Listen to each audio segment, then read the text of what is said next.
I'd ask members of the press to settle down up there a little bit, because we're going to get started here any minute.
The committee will come to order.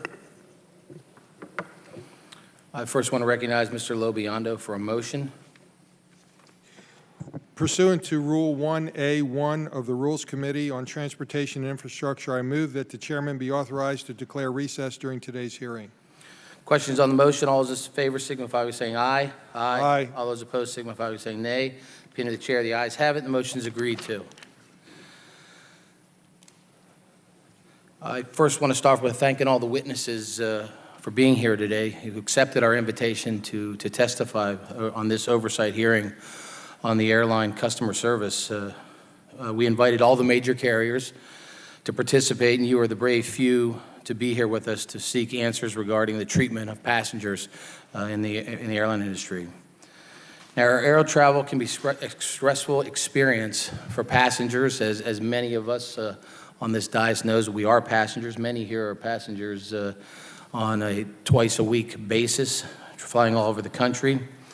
But anyone who flies knows just getting on a plane can be stressful. Getting to the airport, checking in, getting through security, getting to your gate on time can rattle even the most seasoned traveler. But the whole process starts with the purchase of a ticket. When one of our constituents buys that ticket, there's an expectation they will be treated fairly and with respect by the airlines and their employees. There's also an expectation that the ticket will be honored and the airline will get them to their destination safely. I used to be in business. In fact, I was in business for 20 years, and one of the fundamental rules of any successful business is that the customer comes first. And as I said, I spent 20 years face-to-face in the retail business with customers, so I know firsthand how a customer's supposed to be treated if you want to be a successful business. And so there's something clearly broken when we see passengers being treated the way some of them have been treated in recent flights. Regardless of the contractual relationship between the airline and the ticket holder, it's just common decency and common sense that you don't treat a person that way, let alone a paying customer. As I mentioned, members of Congress fly a lot, so many of our constituents, the people in this room, and those watching online. We've all been in a situation where we just want to get to our seat, get in the air, and get home as quickly as possible. But imagine almost 7 hours into a long flight, and you get physically ripped out of your seat that you paid for, thrown off the plane, and you get your teeth knocked out. Or imagine while single-handedly trying to get your infant child on a flight, an attendant yanks your stroller away, nearly hits your baby with it, and then almost comes to blow with another passenger who stands up for them. These are just recent examples of some serious, disturbing customer service breakdowns. I expect we'll hear more examples when the members of this committee get their opportunities to question the witnesses. There will be tough questions today, and make no mistake about it, you owe the public and this committee answers. Hundreds of millions of people fly in this country every year. In fact, 2 million people will fly today, or something close to 2 million. And they're tired of being treated inappropriately and without courtesy. Something is broken, and the obvious divide between passengers and the airlines need to be addressed. That's why we're here today. We're here to learn, and I want to repeat that. We want to learn. We want to hear what the breakdown and what the response is from the industry to make sure that it doesn't happen again. To learn about these customer service policies, what are you doing to improve the service experience? What needs to be done to make some incidents like the ones we recently witnessed not happen again or never happen again? This won't be a pleasant hearing for the witnesses today, but I want it to be constructive, and I want to stress that this needs to be constructive. We need to come out of here with a better understanding from this committee on how the airlines operate, and a better understanding of what the response to the airline industry is going to do to change, to make sure that steps are taken to improve customer service. And I know that some have already. Mr. Munoz has been on TV. I watched him. Others have already made changes to the way they operate. It's a positive first step, but it's only a first step. This committee and Congress do not want half measures or temporary fixes. This issue is not going away. We're not going away. We will hold you accountable, and we expect real results. As a general rule, I don't believe in overburdening our businesses with regulations or re-regulating industries that are successfully deregulated. But I should need to remind you that Congress will not hesitate to act whenever necessary to ensure your customers, our constituents, are treated with respect they deserve. If we don't see meaningful results that improve customer service the next time this committee meets to address the issue, I can assure you you won't like the outcome. So again, I want this to be a constructive hearing today, and I appreciate the witnesses being here today to take these tough questions, because as I said, it's going to be a tough hearing today. And with that, I'd like to recognize the ranking member, Mr. DeFazio, for 5 minutes to make an opening statement. Thank you, Mr. Chairman. Obviously, I appreciate your holding this hearing. A number of us asked for a hearing after the highly publicized incident on United, and I'm pleased we're here today for the hearing, not pleased for the circumstances. I'd say that today's hearing is really the culmination of a deterioration that we've seen over a number of years. I mean, just think back to last summer. You know, hundreds of thousands of people were stranded and displaced for days because of major computer meltdowns at 2 airlines, including Southwest, who's represented here today. Airplanes, you know, you're very good at filling them up, but they often don't have a single empty seat, and the seats are getting smaller and they're getting closer together. The new high-profile or low-profile seats are just great. You can jam more people into the cabin, but it's certainly testing the patience of the passengers and testing the patience of the flight crew. Just last month, we saw an American Airlines flight attendant trying to goad a customer into a physical fight. I mean, tempers are short everywhere. And then, of course, Dr. Dow, that incident. And I know, Mr. Munoz, that you have apologized. And I'm interested what you're going to tell us here today about why this will never happen again and how things are going to improve.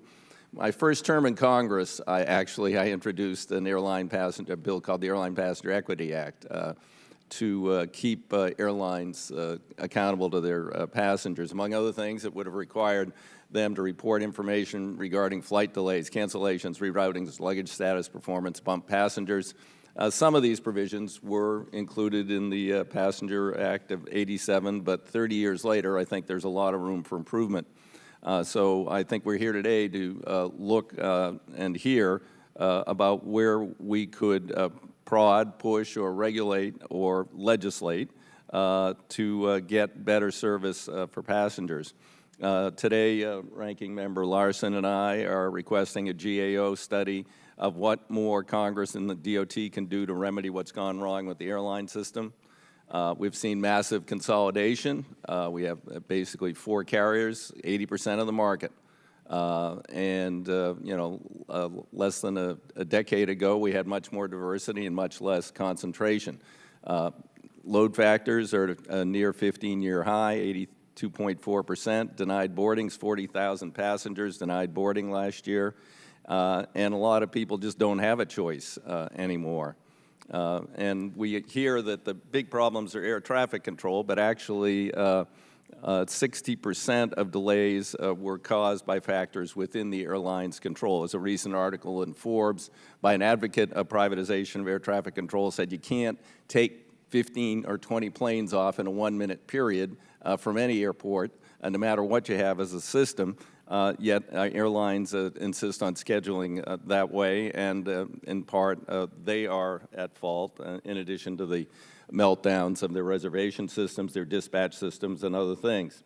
The so-called passengers' rights, when they're told to look at your contract of carriage, their contracts of carriage are, I would say, deliberately obscured in terms of legalese. Some airlines, this is, which one's this? Those are all. Okay, these are the contracts of carriage. Some of them are 37,000 words, 67 pages long, and you know, I would say very few passengers have any idea what their rights are. I had a staff member last weekend, after we've been talking about this, decide to print out the contract of carriage for the airline she was traveling on, and she found that there was a delay within the control of the airline, which required her to get compensated. She paged through the whole thing and found that. But, I mean, how many people have the patience to do that? We need simple language disclosure and transparency in these contracts of carriage. That, in part, was what led to the incident with United, was the limitations in the policies. Representative Larson and I have introduced H.R. 1420, Know Before You Fly Act, 2 months ago, and it would require that the airlines provide information to the public regarding their policies for imposing baggage fees, assisting passengers during widespread disruptions. You know, as we've seen the concentration grow, for a long time the airlines neglected their own IT infrastructure. We had those incidents last summer with dispatch and with ticketing. You know, that really shows to me that this is all being driven by the bottom line and not by customer service. And we've got to get some customer service back in there and customer rights in there. And now, now we're being pressured by the airlines to privatize the air traffic control system and put them in effective control of the governing board. I think the airline industry needs to focus on getting its own house in order instead of extending its reach to control our skies. The airline's lack of focus on the traveling public and the repeated failures to invest in IT infrastructure only add to the many reasons I will continue to oppose privatization of air traffic control. With that, Mr. Chairman, I thank you for the time and look forward to the testimony. Thank the gentleman, and now recognize Subcommittee Chairman Lobiondo for 5 minutes. Thank you, Mr. Chairman. Like you, I was deeply troubled by the events that occurred last month where a paying passenger was forcibly removed from his seat. No one should ever be treated this way, and we're here today to ensure that this never happens again and hear how that's going to take place so it never happens again. Flying is stressful. That's just the simple truth. Passengers are stressed, waiting at a crowded gate for a delayed flight, or trying to make a connecting flight when the weather is not cooperating, or spending a long, exhausting day flying with young children. Unfortunately, there are examples where airline employees make an already stressful situation even more unpleasant and, in some cases, impossible. And those situations need to be singled out, addressed, and talked about how they'll be solved in the future. There are also daily instances where flight attendants take action on their own to improve the flying experience, go above and beyond, as well as gate attendants and pilots. These incidents, these situations need to be recognized, but the recent upsetting incidents were absolutely avoidable. Airlines need to clearly communicate their policies and use good old-fashioned common sense when applying those policies, especially during difficult situations. Today, we will hear what actions airlines are taking to ensure that passengers receive the best customer service possible, and I look forward to a productive discussion. I'd like to hear what the airlines are doing to uphold their commitments to the passengers and ensure that the paying customers are treated in a fair and respectful manner. It is this committee's responsibility to make sure that airlines follow through on these commitments, and we will continue our oversight efforts to ensure that positive changes made as a result to recent customer service debacles are not just a temporary response to the media spotlight. I want to thank the witnesses for attending today and look forward to hearing the testimony. I yield back. Thank you, gentlemen. I'd now like to recognize Subcommittee Ranking Member Larson for an opening statement for 5 minutes. Thank you, Chairman Schuster, for holding today's hearing. I don't want to belabor all the points, just a few of them, so I will be brief. But I do want to note, Mr. Munoz, I want to make clear to you and all the other airlines at the table and those who are not here, what happened on United Express 3411 cannot happen again. We're here to discuss what went wrong and how such a scenario can be prevented from happening again. The incident that took place on April 9th was a result of United Airlines policy failures your company took steps to recognize last week. But in truth, these problems generally are not specific to United. Several of the airlines represented here today have recognized room for improvements in their own bookings, overbooking, and other policies, and have announced changes in the recent weeks. I'm hopeful these changes result in an enhanced focus on the paying customer going forward and better training and empowerment of frontline employees who must apply the changes in their interactions with passengers. In that same spirit, this morning, Ranking Member DeFazio and I requested that the GAO dive deeper into consumer protections for airline passengers. Understanding current protections and then identifying any gaps will be critical as we develop meaningful improvements in consumer protections for the flying public. Earlier this year, Ranking Member DeFazio and I introduced legislation to address two surefire ways that ruin someone's flight: unexpected fees and lengthy delays. The Know Before You Fly Act would ensure that airlines remain transparent when it comes to baggage fees and would require airlines to inform passengers at the time of ticket purchase what they will and will not do for passengers in the event of a widespread computer network failure. I would also like to note that consumer protection means that we must recognize the importance of improving air travel for persons with disabilities. I was pleased that last year's short-term Federal Aviation Administration extension bill included my provision requiring the DOT to move forward with a long-delayed rulemaking updating standards for airplane lavatory access for passengers with disabilities. We all must continue to advocate for the rights and protections like these for all travelers. So to you, they may be your customers. To us, they are constituents, deserving of the oversight and questions that we will ask today.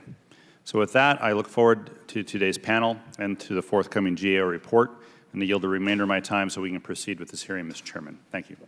I thank the gentleman. Again, I'd like to welcome again our panel of witnesses. Mr. Oscar Munoz, who's the Chief Executive Officer of United Airlines. He's accompanied by Mr. Scott Kirby, the President of United Airlines. Mr. Joseph Sprague, who's a Senior Vice President for External Relations for Alaska Airlines. Mr. Bob Jordan, Executive Vice President, Chief Commercial Officer for Southwest Airlines. Ms. Carrie Filipovich, Senior Vice President of Customer Experience for American Airlines, and Mr. William J. McGee, Aviation Consultant and Consumers Union. I look forward to hearing your testimony and to working with you in the coming months, and I ask unanimous consent that all our witnesses' full statements be included into the record. Without objection, so ordered. Since your written testimony has been made a part of the record, the committee would request you limit your oral testimony to 5 minutes. And with that, Mr. Munoz, you may proceed. Microphone. Yep.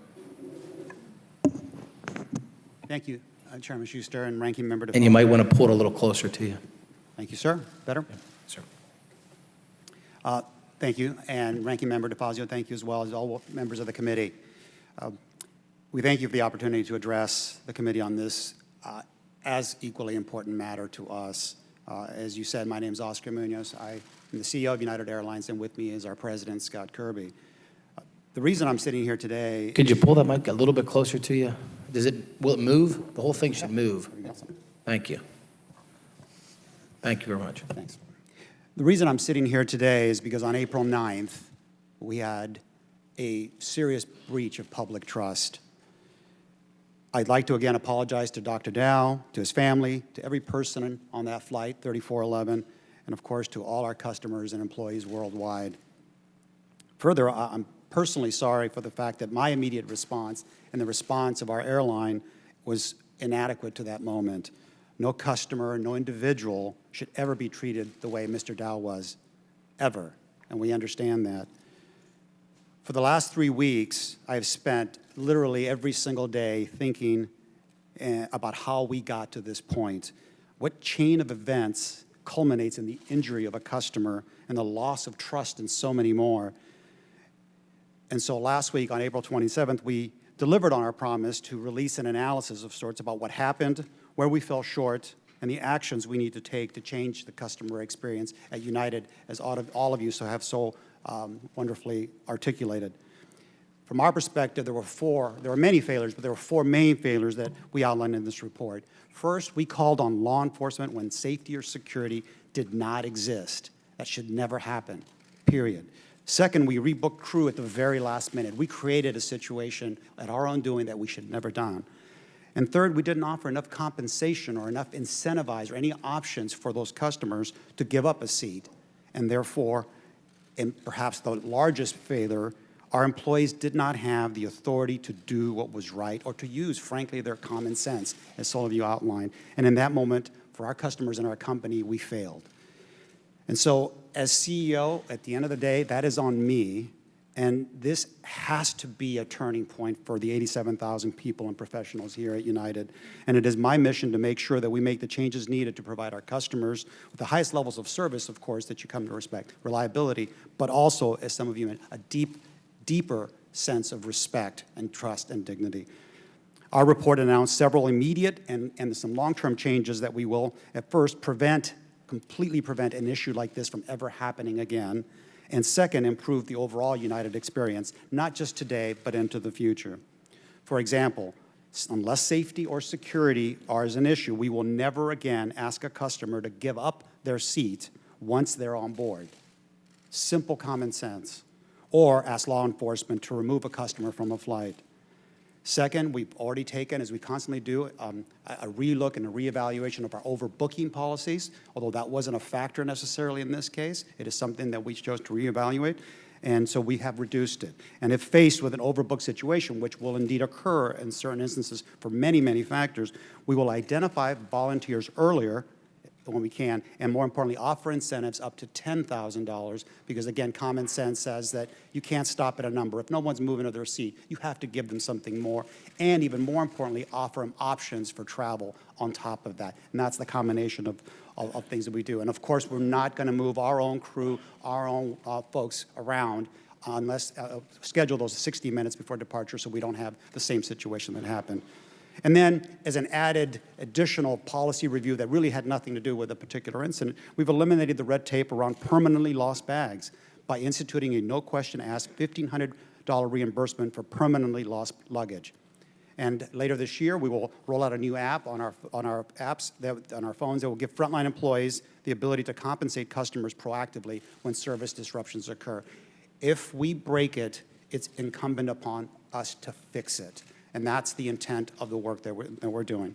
So these changes are just a start. We understand that. I also know we need to do a better job of solving problems in the moment and making travel smoother and easier for our customers when challenges arise. And challenges often arise, some beyond our control, some well within our control. But it's incumbent upon us to solve those as best as possible. When I became CEO 18 months ago, I promised we would make United the best airline, not only for our customers to fly, but for our employees to work with. I said it because I believe in this company, a company that's been in business since the earliest days of aviation. That's almost a century of flying. In fact, at this very moment, there are 600 to 700 United planes in the air, carrying hundreds of thousands of people all over the world. And before the day is done, we will take off and land almost 4,500 times. And by the end of this year, we will carry 86 million people to 53 countries around the globe. It has become routine to be in Washington today and in China tomorrow. Our United team, along with many of us in the industry, have truly made that extraordinary feat of moving around the world. We've made it ordinary and routine. And we had a horrible failure 3 weeks ago. It is not who we are. It is not this company. And then, frankly, it's not this industry. We have many, many successes, and it's important to note the two. But we're here to discuss certain issues that won't happen again. So we will work incredibly hard to re-earn not your business necessarily, but your trust, because that's the most important thing that we have with our customers all around the world. And more importantly, as we've proven over the course of the last week, our actions will speak definitely longer than our words. We will do better. And so I thank you, and Scott and I look forward to answering any questions you may have. Thank you, sir. Thank you, Mr. Munoz. Mr. Sprague. Good morning, Chairman Schuster, Ranking Member DeFazio, Chairman Lobiondo, Ranking Member Larson, and members of the committee. My name is Joe Sprague, and I am Senior Vice President of External Relations for Alaska Airlines. Alaska Airlines is the 5th largest U.S. airline. We have a workforce of 19,000 employees, 280 aircraft, and 1,200 daily departures. While we have grown considerably over the last 10 years, we are still small by airline standards. The 4 largest airlines represent 85% of the U.S. domestic capacity, while Alaska is just 7%. We fill a niche role in the industry. While we are an 85-year-old company, we have a low-cost, low-fare business model, yet offer a premium service product to our guests. We know this hearing is driven by a desire to explore U.S. airline customer service policies in light of certain recent incidents. This has been a tough few weeks for the airline industry, and the team at Alaska acknowledges our colleagues at United and other airlines for their policy changes and other efforts to quickly respond to these situations. For our part, Alaska is actively reviewing sensitive customer policies such as overbooking, and it is our intention to further improve the experience for our guests. Alaska's relative small size requires us to have a laser-like focus on customer service as we compete every day for each of our guests. Our stated purpose is creating an airline people love, which we view as an ongoing process of improvement. We are continuously implementing service enhancements to improve our guests' in-flight experience, including the recent launching of premium class, the enhancing of in-flight entertainment and connectivity options, and upgrading our food and beverage service. However, it is the caring service our people deliver that is key to us winning guests, along with any accolades we may receive. And our formal company value of being kind-hearted serves as an important guide.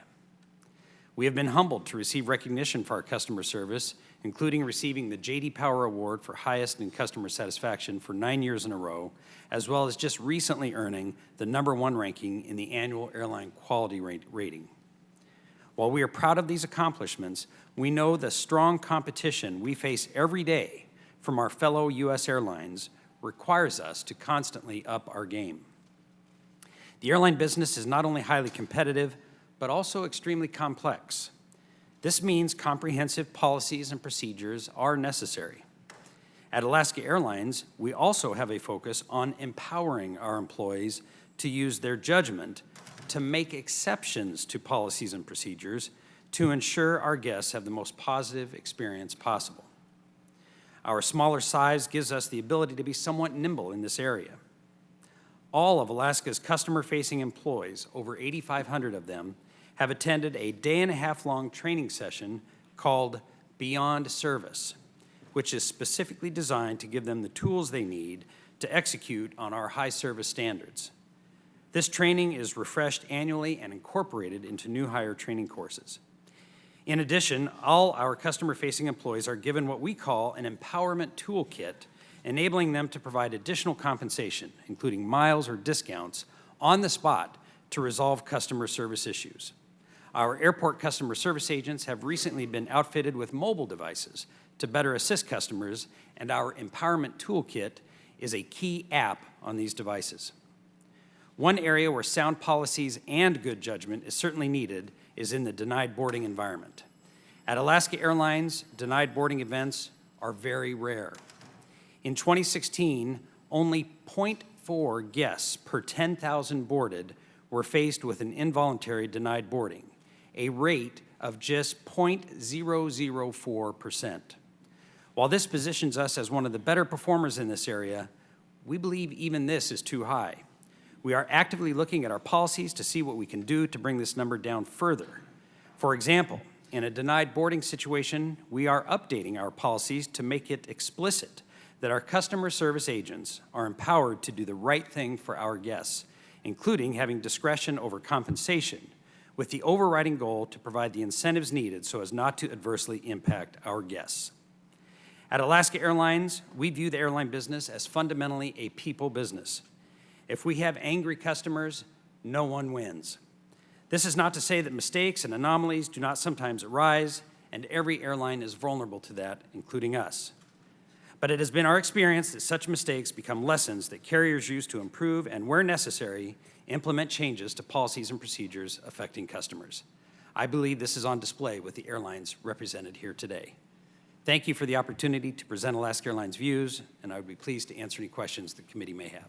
Thank you very much, Mr. Sprague. And Mr. Jordan, you proceed. Thank you. Good morning, Chairman Schuster, Congressman DeFazio, and the other members of the committee. My name is Bob Jordan. I'm the Chief Commercial Officer at Southwest Airlines, and I've been there nearly 30 years. A lot of that time I've had the chance to work on the customer experience, so hopefully I can be helpful today. You all know the history of Southwest Airlines. We started in 1971 serving the Texas Triangle, Dallas, Houston, and Austin, and we've grown to be the largest domestic carrier here in the U.S. today, serving over 120 million customers a year. We have about 54,000 Southwest Warriors. We have an unblemished history with our employees, which is a 46-year record of no furloughs, no layoffs.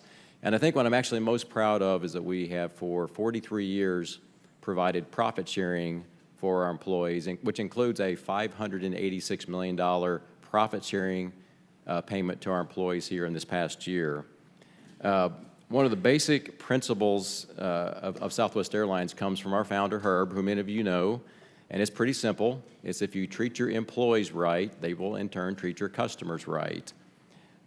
It's also important to know that while this hearing is about customer service, our employees, particularly at the airports, have very tough jobs. And it's critical not just, they're critical not just to providing customer service, but to providing a safe and reliable operation every single day. And our another key principle at Southwest is our purpose statement, which is pretty basic as well. It's to connect people to what is important in their lives through friendly, reliable, and low-cost air travel. And we've invested in that a lot in the last couple of years, and I think made improvements. And one of those big investments is a very intense program around hospitality and training our employees on hospitality and generally just how to be more civil with each other and how to be more civil with our customers. But at the same time, I appreciate the fact that our company is not perfect and we make mistakes. There's always room for improvement. And as Herb likes to say, and a lot of you know Herb, please never rest on your laurels, because if you do, you will simply get a thorn up your ass. So with that in mind, and with the need to constantly make improvements, we've announced that beginning May 8th, Southwest will no longer overbook flights. That decision is the result of a bunch of factors. Some of those are unique to Southwest Airlines. And I'll just tell you what those are very quickly. First, compared to others, we have historically had a comparably high no-show rate. That's really because we have very flexible policies. We allow customers to change their flights, cancel their flights without a fee, and so you have more no-shows. That no-show rate has come down considerably over the years, though, as we have had better improvements in technology. And then second, we made a change where we simply ask customers who are not going to travel to please call and cancel that flight before they board the aircraft. They can cancel as late as boarding, and then they receive the ability just to reuse those funds without any kind of change or fee. Second, we are conducting a major upgrade to our reservation system, which is the largest system that any carrier uses. And the final components of that go into place on May the 9th. It's by far the most ambitious technical project we have ever undertaken at Southwest Airlines. And the implementation of that new reservation system gives us better data and better forecasting techniques, so we can basically we can predict better who is going to show up for a flight. And finally, I will be honest, while we've been looking at this issue for many years, the recent events related to overbooking did cause us to stop and pause and take a look at this again.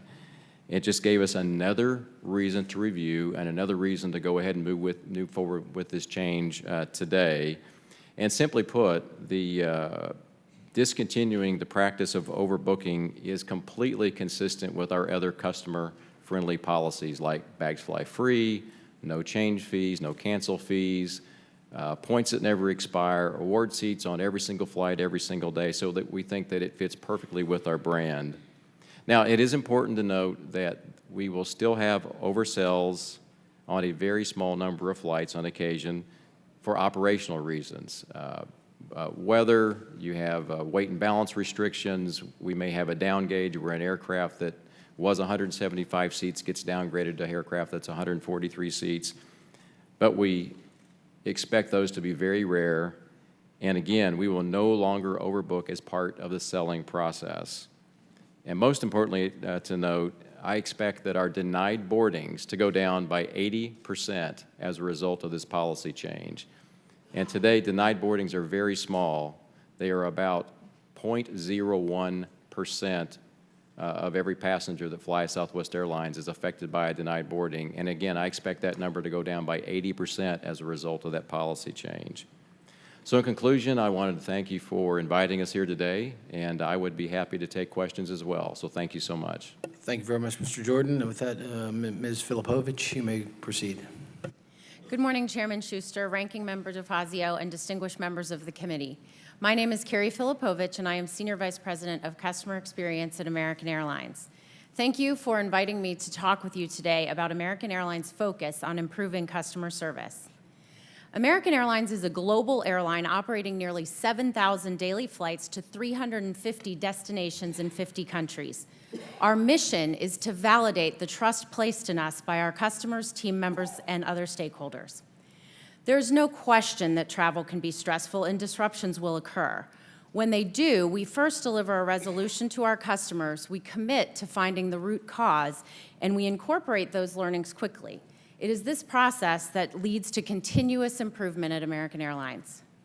We work in a business that relies on people serving people, and with 120,000 team members who are spread around the globe, it will be difficult to avoid inconsistencies and occasionally falling short. On April 21st, an incident occurred on an American flight from San Francisco to Dallas-Fort Worth that involved one of our team members and a customer traveling with small children. Clearly, what happened was wrong, and we promptly apologized to the customers involved. Our immediate focus was on ensuring our customer and her children were cared for during the remainder of their trip. We issued a prompt public apology and reinforced that this incident did not reflect the values of our company and team members or how we care for our customers.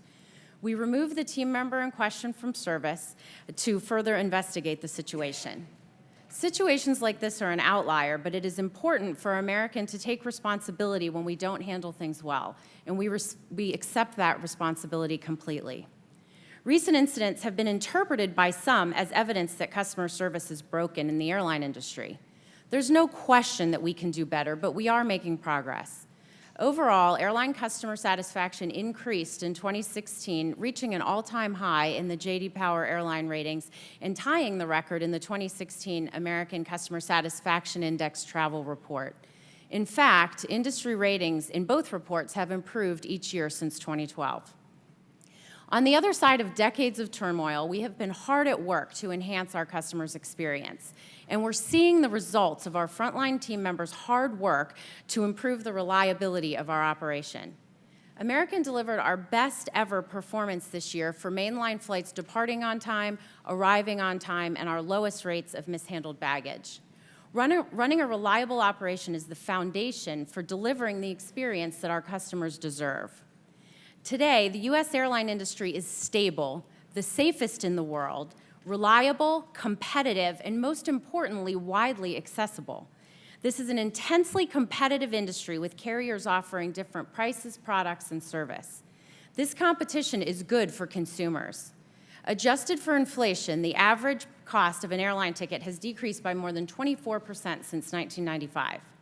At the same time, we're also making significant investments to improve customer experience. At American, we take delivery of a new aircraft on average every 4 days. We're devoting nearly $3 billion in investing to make the travel experience more comfortable and more convenient. And we have $17 billion in capital improvement projects underway at multiple airports in which we operate. This includes a new regional terminal here at Washington Reagan National Airport so we can once and for all retire the dreaded Gate 35X. Other events have drawn concern about customer impacts from overbooking flights. Given the frequency with which travelers adjust their plans, overbooking avoids empty seats in a congested air traffic system, allowing more people to fly and greater availability of lower fares. An oversale situation occurs when more confirmed passengers arrive at the gate than the number of seats on the aircraft. More than 50% of oversales are driven not by overbooking, but by operational and safety factors like equipment swaps, weather-driven weight restrictions, and accommodating federal air marshals. In light of recent events, American has added the following initiatives to our efforts to improve customer experience. First, we committed that we will not involuntarily remove a customer who has already boarded the aircraft to accommodate another passenger. Second, we've increased the number of employees who monitor oversales and work to solicit volunteers prior to customers arriving at the airport. New procedures are already showing a reduction to the previous low numbers of involuntary denied boardings as we work to bring that number closer to zero. Third, there is now a dedicated hotline into our day of departure support desk so our gate agents can offer the compensation necessary to entice customers to volunteer. We have not established an upper limit on what we will pay to solicit volunteers, but have entrusted our team to make the best decisions to serve our customers. Lastly, we are adding training for our customer-facing team members to strengthen their abilities to avoid and de-escalate contentious situations in real time. This is a time of great optimism at American Airlines and for air travel in our country. American is committed to validating the trust our customers, team members, and stakeholders place in us each day. We look forward to our continued work together to make this economic engine of our country all that it can be so Americans everywhere have the choice to travel affordably, safely, and comfortably. I appreciate the chance to be here, and I'm pleased to answer any questions you have. Thank you very much. And with that, Mr. McGee, may proceed. Good morning, Chairman Schuster, Ranking Member DeFazio, Chairman Lobiando, and Ranking Member Larson, and all committee members. On behalf of Consumers Union, the policy arm of Consumer Reports, thank you for the opportunity to speak today regarding the concerns of millions of American air travelers. The abusive treatment of Dr. David Dow on board United Express last month shocked us all and exemplified that consumers are at the mercy of powerful airlines in an ever more concentrated industry. American consumers are very much aware that Dr. Dow's fate could all too easily have been their own. This incident and other recent media reports has regalvanized Congress, and we applaud this committee for calling this hearing. The major airlines may boast of investing millions into their operations, but a closer examination reveals those investments often focus on amenities and perks for the few who can afford to pay more to fly in premium classes, while the overwhelming bulk of passengers in economy are subjected to packed cabins, tight seats, new and higher add-on fees, and, all too often, an utter lack of respect. We hope the committee will take this opportunity not only to address overbooking and denied boarding, but to take a broader look at the one-sided contracts of carriage that give all rights to airlines and precious few rights to passengers. Dr. Dow's mistreatment highlights one aspect of passenger rights that is badly in need of reining in: airlines overbooking flights and then not having seats for all passengers who bought tickets. This practice is a throwback to the 1950s, when passengers could make multiple alternative bookings without penalty. But since deregulation in 1978, 4 key factors have emerged. 1, no-show passengers today are penalized, either with high fees or the forfeiture of their tickets. 2, state-of-the-art yield management systems allow airlines to closely manage selling all available seats. 3, the demise of once ubiquitous interline agreements that allowed bum passengers to be accommodated on rival carriers. And 4, record-high passenger loads, historically in the 50 to 60 percentile range, now average in the low 80s and regularly reach 100%. We are not aware of other industries in America where the business is given this kind of free license to oversell the product with so little accountability for failing to deliver. Last year, domestic carriers bumped 40,629 passengers against their will. Airline executives may tell you this is a small percentage, but they were bumped without explanation, based on criteria known only to the airline, and missed family events, business meetings, vacations. United and other carriers announced changes to their policies, but we believe that all denied boardings should truly be voluntary. The airline should pay whatever compensation is necessary to convince a passenger to willingly give up a seat for any reason. Airline industry consolidation, and most particularly the mega mergers since 2008 of Delta Northwest, United Continental, and American US Airways, has hurt consumers and entire communities. The harmful effects of this consolidation have come home to roost in numerous ways. A lack of competition and consumer choice allows carriers to disregard the interests and concerns of their passengers in ways that would have been unthinkable when there were 12 or 10 or even 8 major airlines in the United States. Compounding the harmful effects of industry concentration, passenger protections are further compromised because the Airline Deregulation Act preempted state consumer protection laws.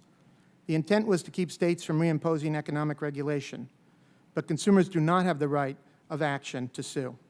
And courts cited the federal preemption clause in striking down New York State's 2007 Airline Passenger Bill of Rights. It's also become more difficult for consumers to determine the true cost of flying. Basic services such as checking baggage, selecting seats, changing flight reservations, even carrying on a small bag in some cases, are subject to higher and higher fees. This means it's no longer possible to make accurate apples-to-apples comparisons to previous airfares. We are calling for a consistent, uniform, comprehensive, clearly written set of passenger rights for U.S. airlines. What we cannot do is continue to leave it to the airlines to decide what rights they will confer in their contracts of carriage, which, as Consumer Reports has documented over the years, are lengthy, filled with legal jargon, and where the priority is to protect the airline, not its passengers, and are subject to change whenever it suits the airline. Here's an example taken from Delta's contract of carriage. Quote, Delta's published schedules are not guaranteed and form no part of this contract. Delta may substitute alternate carriers or aircraft, delay or cancel flights, change seat assignments, and alter or omit stopping places shown on the ticket at any time. Schedules are subject to change without notice, close quote. And here are some of the passenger protections we endorse. Clear and consistent guidelines for compensation for flight delays of varying lengths, clear and consistent guidelines for compensation for flight cancellations, clear and consistent guidelines for mishandled baggage, clear and consistent guidelines for compensation for voluntary relinquishment of a ticketed seat, and a clear prohibition on involuntary relinquishment. Complete airfare transparency, including all taxes and surcharges and all possible ancillary fees from the airlines, equally available in all booking channels, online and offline, whether offered directly by the airlines themselves or offered through third parties. Enforcement of minimum seat standards to ensure reasonable passenger comfort, address health concerns, including the risk of deep vein thrombosis, and promote safety, including adequate space for effective evacuation. Much has happened in the nearly 4 decades since passage of the Airline Deregulation Act, but some of the key promises of deregulation, especially enhanced competition and improved customer experience, have not been realized. These disturbing incidents of passenger mistreatment have made clear we need to start a conversation immediately. I'll be happy to answer any questions you may have. Thank you very much. Thank you, Mr. McGee. Now we'll proceed to questioning. Members will have 5 minutes to ask their questions, and we'll stay pretty close to the, not pretty close, we'll stay very close to the 5-minute time frame on the questioning. So I'd ask all members to respect that and watch the clock. And I'll begin by questioning. I truly believe that that what happened over these past couple of incidents deals with empowering the employees, and I looked at everything through the prism of 20 years in business myself, and many times situations would occur. My employees, hopefully with the proper training, the proper policies in place, they'd make the right decision, but occasionally they didn't, but we always stood by those decisions, and making sure that the customer was taken first was always paramount. As I said, I believe that to empower your employees, you have to have clear policies in place so they understand what's expected, and they have to be trained so that they can develop the judgment. So I'm interested hearing from Mr. Munoz and from Ms. Filipovich, since 2 situations that occurred most recently. What are you doing to make sure that your employees are empowered specifically? Mr. Munoz, why don't you start? Sure. Our curriculum for customer service and training and dealing with de-escalation issues is something we have to strengthen. I think we do it when you're first hired, but we don't do it on a recurring basis. So there's lots to learn from some of the other folks at this table. Specifically on the empowerment angle is beyond the empowerment at the point of a situation like we were faced with on April 9th. I think it's incumbent upon us to put policies and practices and protocols that inhibit or prohibit us ever getting into a situation like that. It's an impossible situation when you put folks in that kind of state, and no rules, no empowerment, no training can deal with that. So it's important to go back in the chain, and which is the policies that we've implemented, to say we're not going to deboard someone if they've already been set. We're not going to allow law enforcement. We are going to reduce overbooking, although that wasn't a factor in this particular case. So for us, there's training and curriculum. We'll continue to do that and learn from others at this table. But most importantly, it's important to it's the start of the chain, just not create these impossible situations for people that there is no out. Filipovich? Yes, I would agree with Mr. Munoz, and we know that it is the responsibility of airline leadership to make sure that our employees have the proper tools, training, resources, and support to deliver the kind of customer service that they're so good at doing and that they want to do every day. We recently launched a service training initiative for frontline team members called Elevate the Everyday Experience. It's a 2-day program, and by this summer, over 40,000 of our team members will have completed the cross-functional experiential learning course that we're very excited about. In light of recent events, and also based on feedback from our employees, we're working to enhance that curriculum to further support our employees with training on de-escalating complicated situations, and to provide kind of interim training between those sessions as well. So we're looking forward to that, and again, want to make sure our employees have the support and the tools that they need. Well, thank you. Second question, it's on overbooking. I think I basically understand the overbooking situation, but I know there's refundable and non-refundable tickets, and it's been my experience in business, if somebody buys a product and they pay for it, they get it. So can you explain to me the difference, how refundable and non-refundable customers are treated when it comes to not putting them on a flight, refunding their dollars, those kinds of things? Mr. Munoz, if you would. Sure, there's many practices and procedures, and one of the reasons Mr. Kirby's with me today, he's been in this industry for 20 years and is very widely recognized as an expert in this field, and I thought this committee deserved a more exacting knowledge base, and so if I could. Sure, absolutely. Thank you, Chairman Schuster. As we've talked about, this incident was not driven, the incident on United was not driven by overbooking, but overbooking is much in the news about this. And it's important to understand that most of our oversale situations are driven by operational restrictions, the largest being weight restrictions because of weather. So, for example, when you're at an airport and there's snow or ice or even wind and weather at either the departure or arrival airport, we're often not able to take a full load of customers and meet our safety parameters. And in those situations, we will have to deplane 20, 30 people sometimes because the aircraft simply can't operate safely. That is the vast majority of our oversale situations. As to overbooking, we also use it to actually take care of thousands of customers who we otherwise couldn't accommodate. Just this past weekend, we had an incident in Mumbai where an airplane, an engine went out of service on landing, and we were going to have to replace the engine, which takes a while in India to get the engine replaced. So we had to cancel the return flight. We reaccommodated a couple of hundred customers on other airlines, but because there were so many, we had customers still to deal with. We overbooked the following day's flight by 48 customers because that was the only seats that we had. Otherwise, we were telling those customers we couldn't get them home for 5 days. We were able to accommodate 25 customers the next day, and the other 23 we were able to voluntarily give them compensation to take a flight the next day. But it's an example where overbooking actually helped us take care of our customers. And at United, the vast majority of our involuntary denied boardings are driven by these operational restrictions as opposed to overbooking. And we view overbooking, if we're particularly in situations where we can incentivize a customer to take an alternative flight, as a win-win for both the airline and for those customers.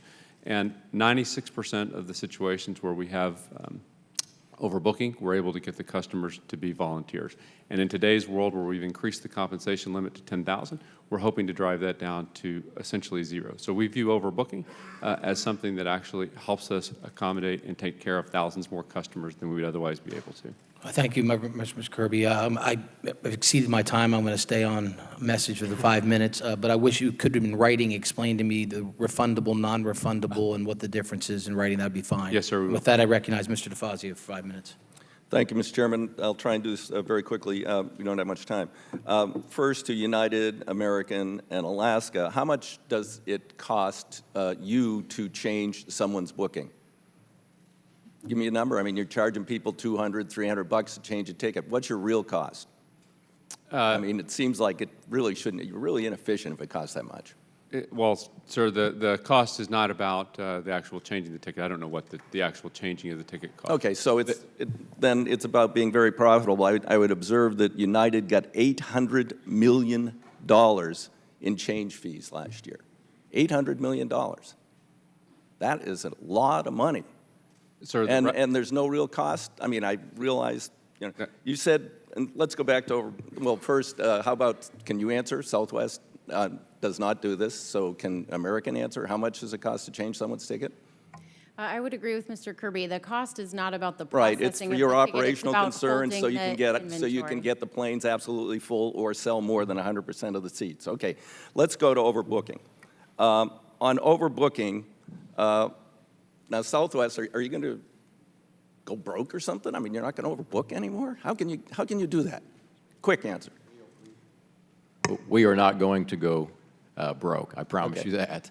So, What happened? It's really basic. There are a couple of reasons that cause you the need to overbook. We have no-shows. The Right. no-shows at Southwest have come down materially over the years as we've had better technology. Sure. We actually have more no-shows than most because we have very flexible rules, no change fees, Okay, but no some are cancel still- fees. okay. So those have come down. And then second, we've just improved our technology to really understand who's going to show at the aircraft. And then third, Yeah, we did implement a pretty modest change, which is Okay, allowing. I've only got 5 minutes, so Okay. I got it. Okay, Mr. McGee, do you want to comment on the practice of overbooking? You said it was 1950s, 1960s, because in those days, you didn't get charged, you weren't making $800 million on change fees. Exactly. At that time, it was a burden for airlines because business travelers in particular used to book 5 flights at once and get one of them, and then those seats went empty. But for all the reasons that I detailed, which I don't want to repeat for time's sake, it's clear that that time has passed.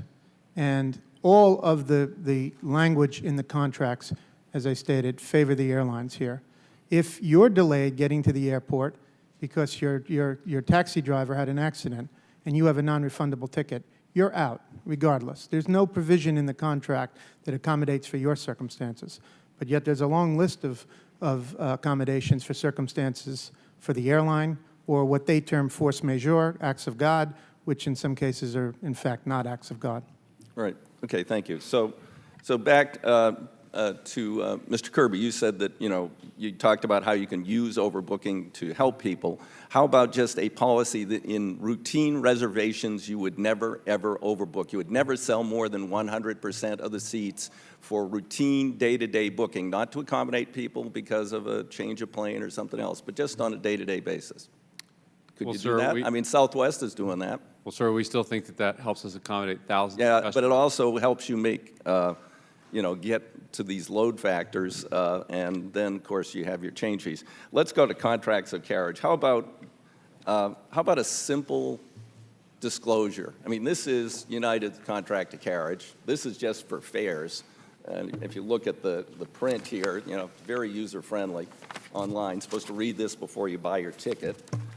So how about a, distilled down, simple language disclosure? Would any of the airlines agree to do that, post that, make it available to people?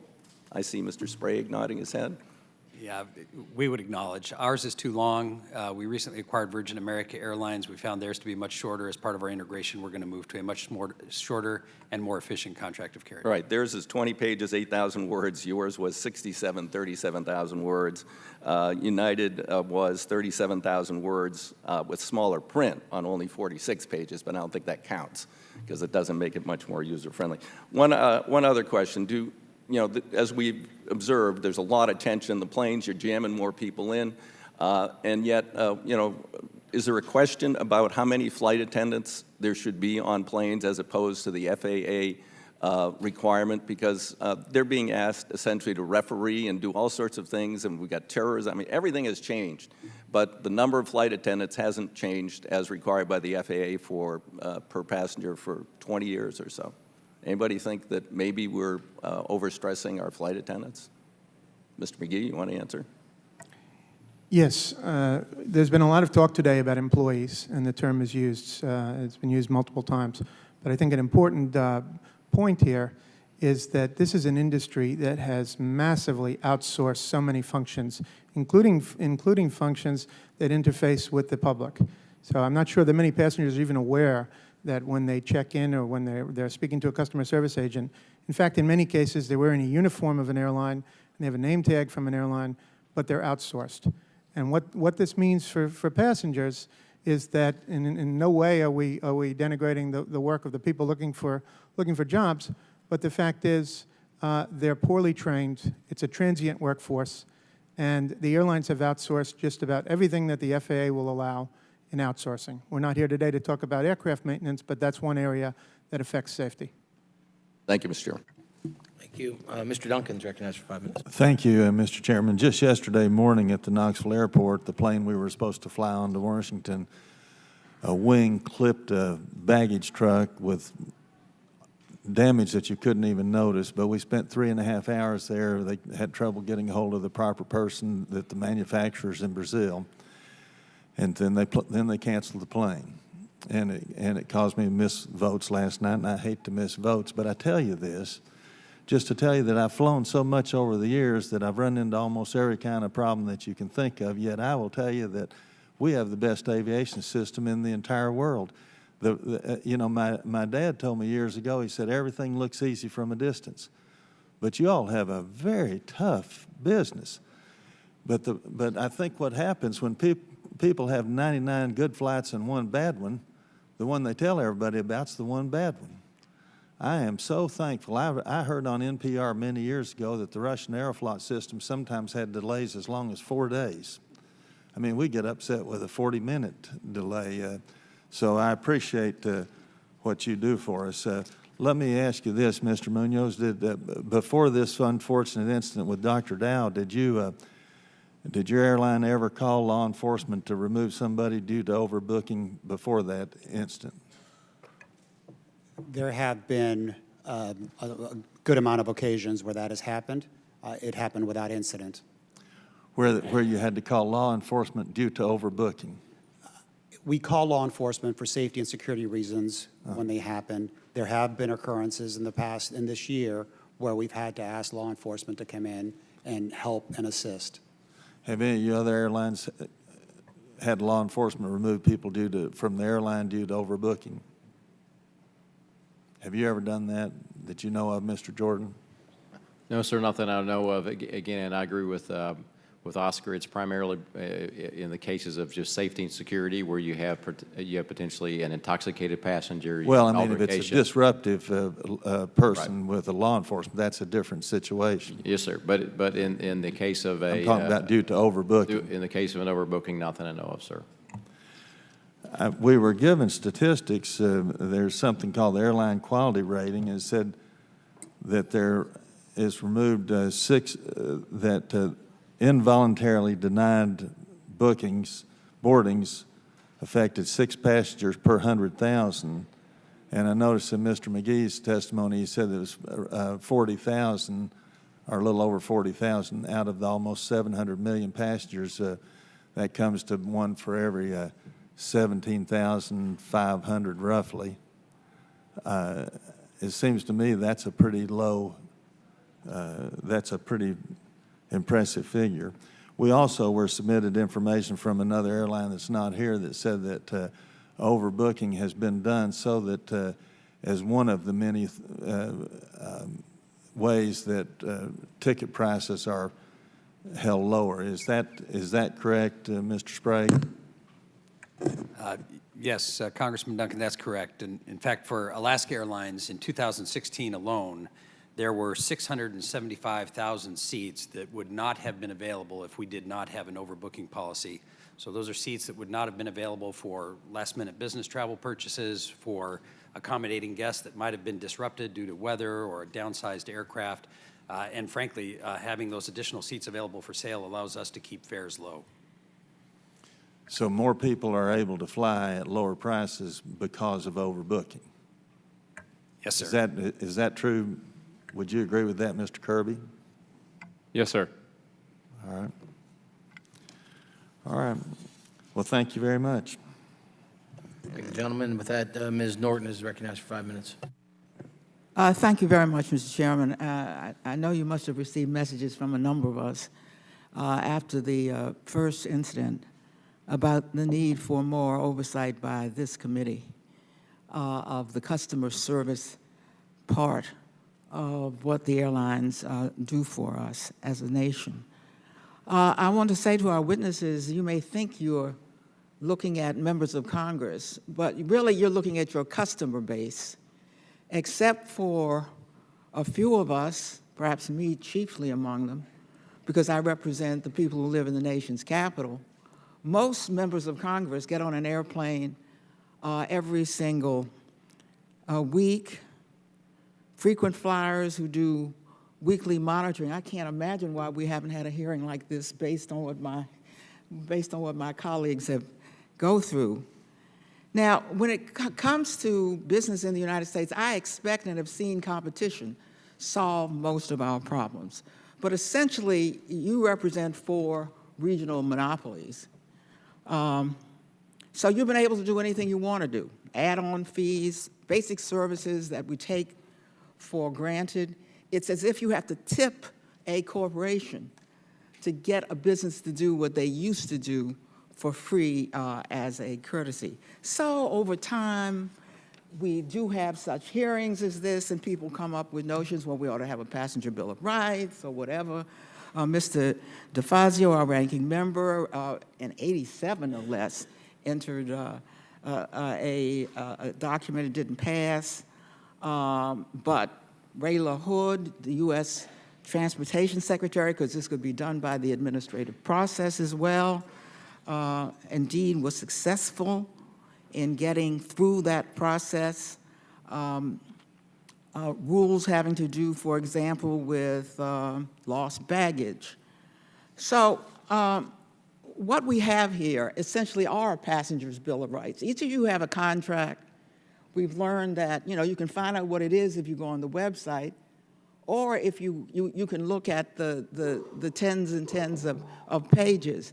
I want to clarify whether I believe was the response to Mrs. DeFazio, are each of the airlines here willing to boil down what the customer is entitled to a one-page, a one-pager that the passenger could receive as part of getting on the flight or could find by going to the website? Could I have answers from each of the airlines? I only have 5 minutes. Speak up first, Mr. Munoz. Why point to him? Why not begin with you? It's an excellent question. I don't know that I have the proper answer with regards to a one-page document. I think simplification, clarity. Mr. Kirby, do you think, since you, that could happen? Ma'am, I'm not sure if we can get it to one page, but I certainly think getting a simpler contract to carriage. Anybody else have people who can write, who could boil this down to one page? Could we go down, Mr. Sprague? That would be our goal, ma'am. Sir? That would be our goal, ma'am. Congresswoman, absolutely, we would love to continue to consolidate that. I would tell you we also have a customer service commitment document, which writes it in much simpler language. We already have that on our website that describes what Southwest Airlines does. But the goal is to be completely transparent with the customer about what is available to them in any case. And we at American have been working to simplify our policies to make them clear on our website for our customers, and we would also like to strive for a more simplified contract of carriage, and we have work underway for that as well. I think we're going to hold you all accountable for that and see who's best at doing something that you may have learned to do in college if you had good writing instruction. Mr. Jordan, do I understand that Southwest Airlines, because this is my favorite way to do things in our country, has found that using incentives, you can indeed solve problems that are otherwise solved by remedies such as overbooking? Your incentivizing approach, where you say you brought down the number of involuntary involuntaries where boarding does not occur. Yes, ma'am. Our goal, again, is with this change in not overbooking as part of the selling process. What was the incentive that was most important? The incentive was to eliminate this problem for our customers and to some extent for our employees. No, that you gave so that you did not have to overbook. Well, to the customer, so you didn't have to overbook. Well, actually, it's on the airline side. We've had better technology, those things that allows us to eliminate this process because of the value to the airline has simply gone down very, very much. But it would be our incentive to have involuntary denied boardings in particular be very, very rare. And it's also our incentive, and we do this every day, to make sure that our employees are completely empowered to do what is right, involuntary denied boarding or voluntary denied boarding, to do what is right for our customers in the moment so that we don't have incidents that we shouldn't.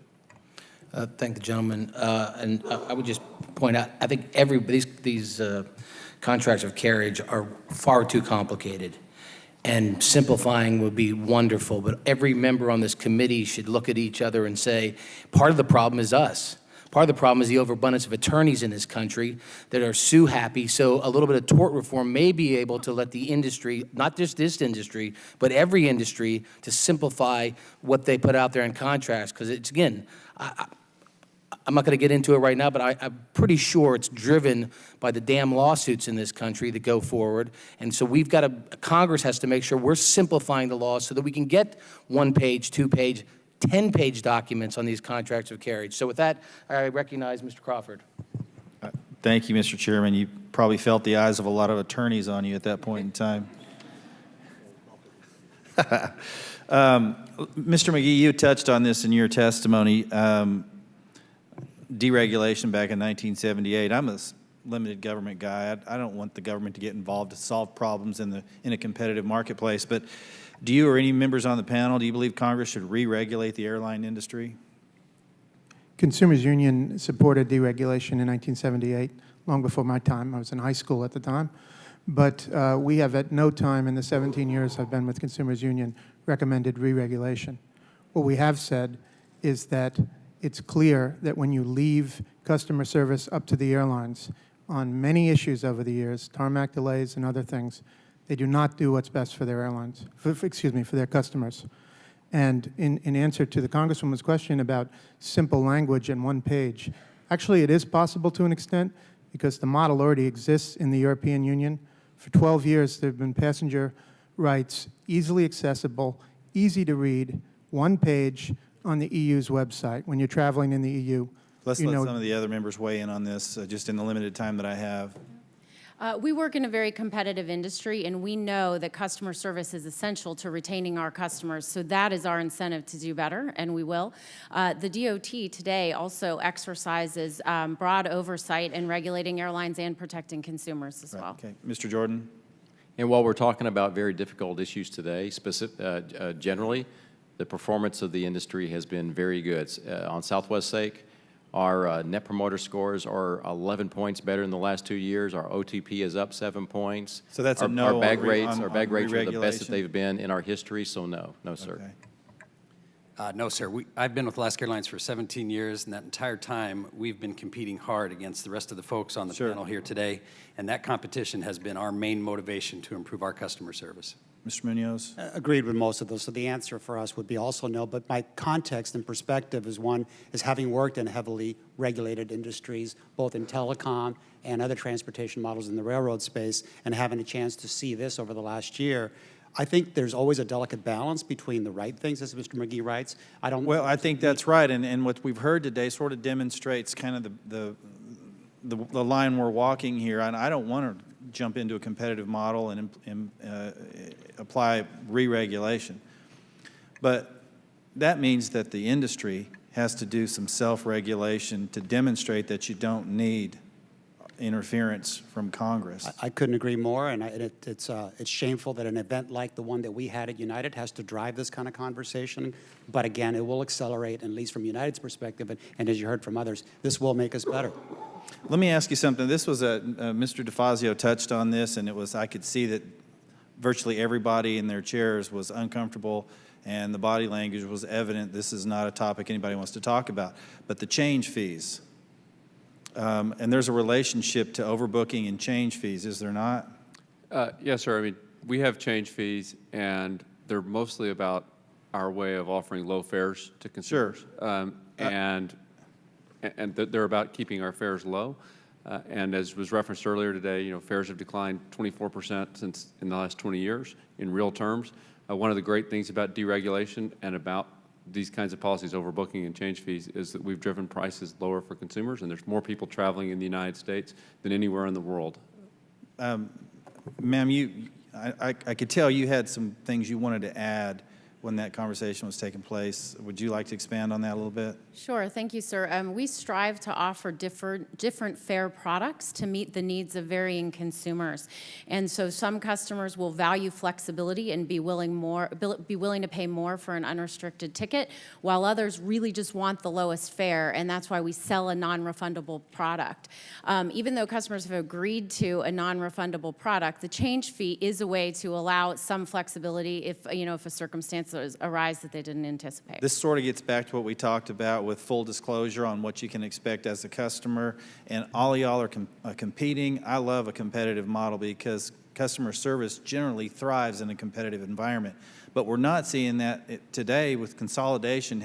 We've seen a sharp decline in the level of customer service that is related to the amount of consolidation that's taken place in the last 10, 12, 15 years. And I think that's probably an experience we've all had at some point in time in our air travels. Is that fair? I'll take it initially. I've experienced a lot of consolidation in my experiences over the history, and I think the customer has an infinite amount greater choice today than they've had in a long period of time. And Scott, who's been in this industry for 20 years, has been part of many integrations and consolidations. He could probably share insights as well. Well, my time has expired, but I appreciate your comments. Thank you. Yield back. Thank the gentleman. Ms. Johnson's recognized for 5 minutes. Thank you very much, Mr. Chairman. Let me ask, I guess in general, but most especially for United. First of all, it's clear that we have so much air traffic. And the incident on April the 9th involving the forcible removal of a passenger on board at United Flight 3411 has brought into question how airlines treat its passengers. And this really is not a new issue. In 2016, the Department of Transportation received 12,766 consumer complaints against U.S. airlines. So it's impossible to say how many of these are legitimate, illegitimate, how many other incidences were unreported. But I guess what I need to ask first is, what were the rules in place to determine who would be removed from the plane? Thank you, ma'am. It was a simple, automatic process that dealt with, without all the complexity, what someone paid and whether they were enrolled in our Mileage Plus program.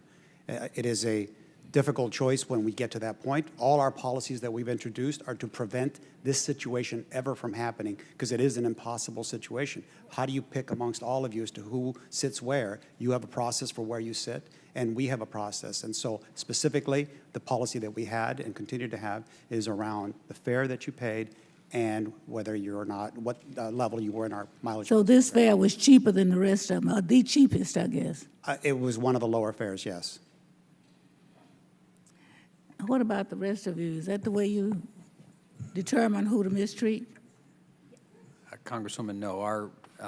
In the case of an involuntary denied boarding, our selection criteria is tied to whether or not the customer had a seat assignment. And if there are multiple customers that have a seat assignment, it would be based on the last customer to check in for the flight. Congresswoman, same thing here, being very egalitarian. It's basically the last person that checked in at the gate, arrived at the gate and again, our goal is to always not have any involuntary, but to treat all those folks as a voluntary denied boarding if we have to, and deal with that before boarding. But no, it's in the order of basically the check-in at the gate. So if someone checks in and is given a seat, and someone checks in later who paid more for a seat, they can unseat the person who is seated? No, ma'am. In the case, again, of Southwest, if the aircraft has 143 seats, for example, and the 144th person, the overbook, checks in, they do not have a seat. So they would be the first person that we attempt to work with to voluntarily deny board them through compensation. Okay. But I understand this person was seated, had been admitted by a ticket, and was seated in a seat. And the person who they were trying to get on did not have to purchase a seat. So how do you make that criteria? It was a mistake of epic proportions in hindsight, clearly, and our policies broke down in that regard. The situation specifically was that a crew member trying to get to another flight, in essence to, ironically, in a customer service-oriented fashion, to try and make sure that that crew arrived at the next aircraft so 150 people could get to their destinations. And it's a horrible calculus to put people in. Do you make the flight for 150, or you seriously inconvenience 2 or 3 on the current flight?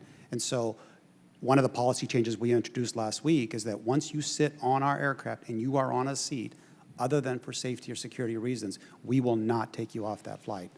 Okay, now, I understand there were 4 seats needed, 3 had been given. If that one person had not arrived at the next spot, would that have stopped that airline from taking off? Yes, ma'am. There's a certain level of in-flight and flight ops crews that we have to have on an aircraft, and it would not have left. And we did try to find alternative aspects with regards to getting a different flight crew in there. But this is a fairly well-orchestrated process throughout the world to get 700 flights in the air on any given moment. And so flight crews are not readily available in all our different locations. So we did try to look at that process. But So you have two groups of rules to look at. Did you address the rule of what happens if a person, I'm sorry, my time is out, but let me just finish this question for you to think about. If that person had not gotten to the next flight that you were trying to get there, what is the alternative if that person couldn't get there with three already? sure. And we have a Forward. policy that we built in. I'm happy to follow up with you. Thank you, Mr. Thank you, Chairman. gentlelady. With that, recognize Mr. Hunter for 5 minutes for questions. Thank you, Mr. Chairman. First, to all of you, thank you for being here. I fly from San Diego, so I've got one of the longest flights, and I fly back every week because I have kids. So I guess my first question I was going to ask, only slightly in jest, is why do you hate the American people? But I'm not going to ask that. I was going to ask how much you hate the American people. I'm not going to ask that either. What I have heard a lot of you talk about is competition. Explain that to me, because I think that's a joke. It's an absolute joke that there's competition within the airline industry. If you just look at San Diego, it's United Airlines. I have no other options unless I want to fly to San Francisco or LA or Texas or Chicago. There's only one straight shot to another United-owned hub, Dulles Airport. That's it. So any of you, please, explain the competition for a layman like me that must not understand it very well. Because competition, really quick, Jack in the Box, McDonald's, Wendy's, that's competition. Hertz, Budget, Avis, that's competition. Having only one airline that flies one straight shot out of all the airlines, that's not competition. So please explain it to me. Sure. Congressman Hunter, just speaking for Southwest Airlines, I can assure you the competition level that we are experiencing right now, which is defined basically in a couple of ways. How many of our routes are overlapped by other carriers where we have competition, and particularly we look at where we are overlapped by the ultra low-cost carriers, the Frontiers, the Spirits. It has never been higher, and it is climbing at a rate every single year that is at a higher rate than the year before. So we have never had more competition in our history. And the best measure is probably fares, because fares ultimately are tied to competition, and they were down in the fourth quarter of 2016, 3% from 15, and they are down 6% from 2014, so fares have continued to fall. Our average fare today is $152, which inflation adjusted is below a decade ago. You wouldn't describe competition as options? Again, I would describe it as where we are overlapped with other carriers, where we do have competition. And of course, you're going to have routes where there are very few options, and you're going to have routes where there are many, many, many options. It differs route to route, but I can assure you. Let me interrupt really quick. Mr. Munoz, at your Houston hub, what percentage of the flights are operated by United? I would think in the 60 to 70%. So 60 or 70%, if you're in Houston, you're going to fly a United flight, most likely. Right, and it's infinitely less than our 6 other hubs. Ms. Filipovich, same question for you about the Dallas hub. Yes, one thing I think it's important to note is that the purpose of hubs is to build factories that can manufacture connections. And more than half of the customers flying in and out of our hubs, or in some cases like our Charlotte hub, 70% of our customers are connecting there. So it's not just about the origin and destination market, because there are a lot of different ways that we build routes across the country. Okay, so would any of you concede, even in the smallest way, that in some hubs and some airports, there aren't a lot of options except for just one of you? Would you not concede that in a small way? I think from a common sense perspective, absolutely. It does occur in certain markets, but we all have broader aspects. But with the concept of competition, and again, a different perspective from other industries, if you think of when I used to work at both Coke and Pepsi, those are two options that have consolidated over the years to provide two offerings to the American public. That seems to work okay. I used to work in the telecom space, and between AT&T and Verizon, you have that. And in both those areas, a lot of product offerings, a lot of additional things, and a lot of continued healthy competition. But that's the perspective that I bring from the outside. I'd let Scott talk a little bit about the competition dynamic inside this industry. Yeah.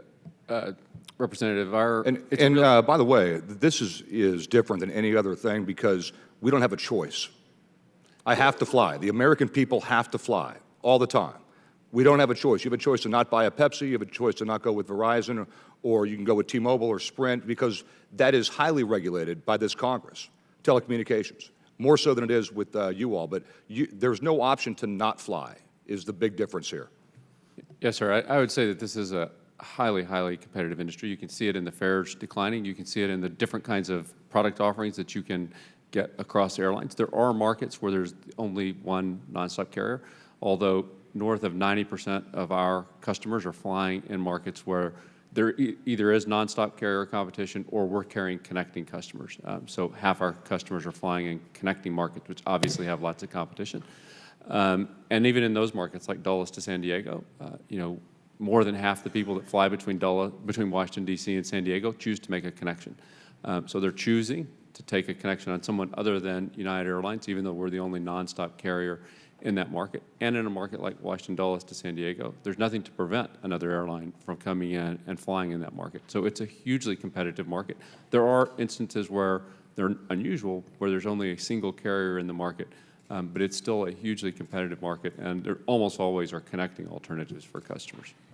Thank you very much. Thank you, Mr. Chairman. And I would quickly add to, again, it's a route-by-route thing. You can find exceptions, but the vast majority of routes have a great deal of competition on them. Thank the gentleman. We anticipate this to be a long hearing, so we're going to take periodic breaks. This is our first 5-minute breaks. This is only for the witnesses and the members. Those of you in the audience can go after the break because I don't want mass rush to the restrooms if necessary. So, Adam, start the clock, 5 minutes.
Committee will come back to order, please. Everybody take their seats.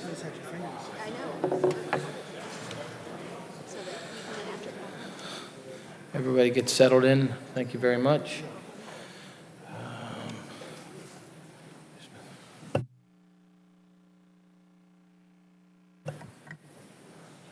I now recognize Mr. Larson for 5 minutes.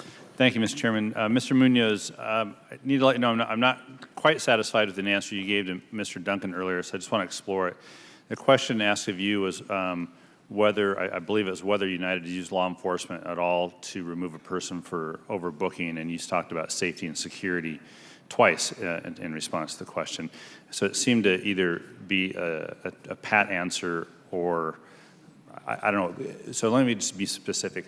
Has United this year removed anyone using security personnel strictly on an overbooking issue? I am not aware of any specific instance where law enforcement has removed something for that particular oversold situation. Yeah, sure. Okay. All right.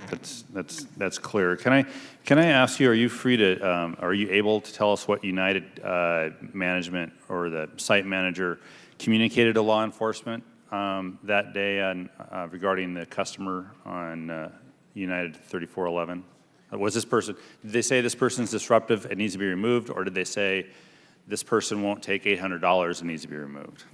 It wasn't nearly as specific as that. I think the failed policy and procedure that we have is that after the attempts to incentivize a customer with that amount and other amounts, the protocol, the policy called for asking for assistance from local law enforcement, and that's wrong. And so what change have you made? Can you let us know what change you made in your policies with regards to that? Well, first of all, the $800, for instance, can go up to $10,000, offering alternative solutions for that passenger to fly, because it's not just about money for some folks. We had kids on that flight. People, it's how do you get to my destination? And then, of course, what we did is we will no longer have law enforcement deboard anyone that's already been boarded on our aircraft. Yeah, okay, thanks.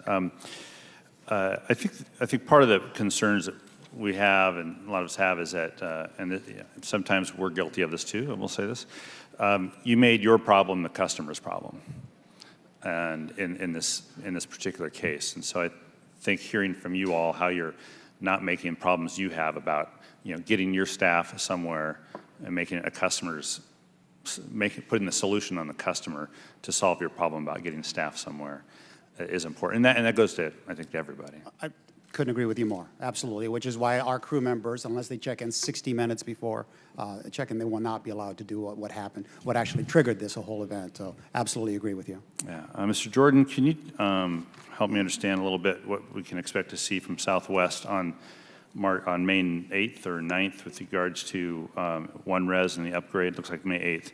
With regards to OneRes, last year we had the meltdown in your IT system that maybe not is directly the subject of this particular hearing. Certainly it didn't trigger this hearing, but it is certainly a customer service issue. So what's going to happen in this rollout that's going to make it, I think you called it, bigger and better than what you have now? Yes, sir. It's the largest technology project we have ever undertaken. We have de-risked it in that we've been putting in pieces for literally almost a year now to ensure that they work as they go. There's extensive testing. We put in hundreds and hundreds of thousands of hours of training. We'll have hundreds and hundreds of employees in airports on the day of implementation to handle any issues that come up. The testing and all have gone flawless so far. Like any big software implementation, I expect some small problems on May 9th when we implement. But I think we are extremely well prepared, and I expect it to all go very, very well. Well, I found though that small problems in your industry when it comes to IT result in delays through an entire system. So so even saying small problems doesn't give me a lot of assurance. Can you help give me a little more assurance? Again, we've tested this product more than any IT implementation we have ever done. We've implemented those pieces in phases so that we're not doing usually what happens with an airline is you put in something in a big bang implementation overnight, you wake up and it doesn't work very well the next morning. That's usually what goes wrong. What we've done is implement small pieces almost every week for literally almost a year now. Second, when we began to add international destinations, they are actually running on the new system and have been for more than a year. So we've been running it in production in a small way for a very long period of time. And then thirdly, That's good. I just one last question for the record for United Airlines. If you guys get back to us and explain to us why this particular issue on April 9th was not an overbooking issue. You keep saying it wasn't an overbooking issue. The customer and everybody who watched it online saw it as an overbooking issue. So just happy to get back. Thank you very much. Thank the gentleman. Mr. Farenthold is recognized for 5 minutes. Thank you very much, Chairman Schuster. And much like Mr. Hunter, I'm a pretty frequent flyer. I'm elite status on every airline up there except for Alaska, and that's probably just because you don't fly to Corpus Christi, Texas, hint, hint. But what I'm seeing is a growing level of frustration, both on the passengers and from your passenger-facing crew in the airport.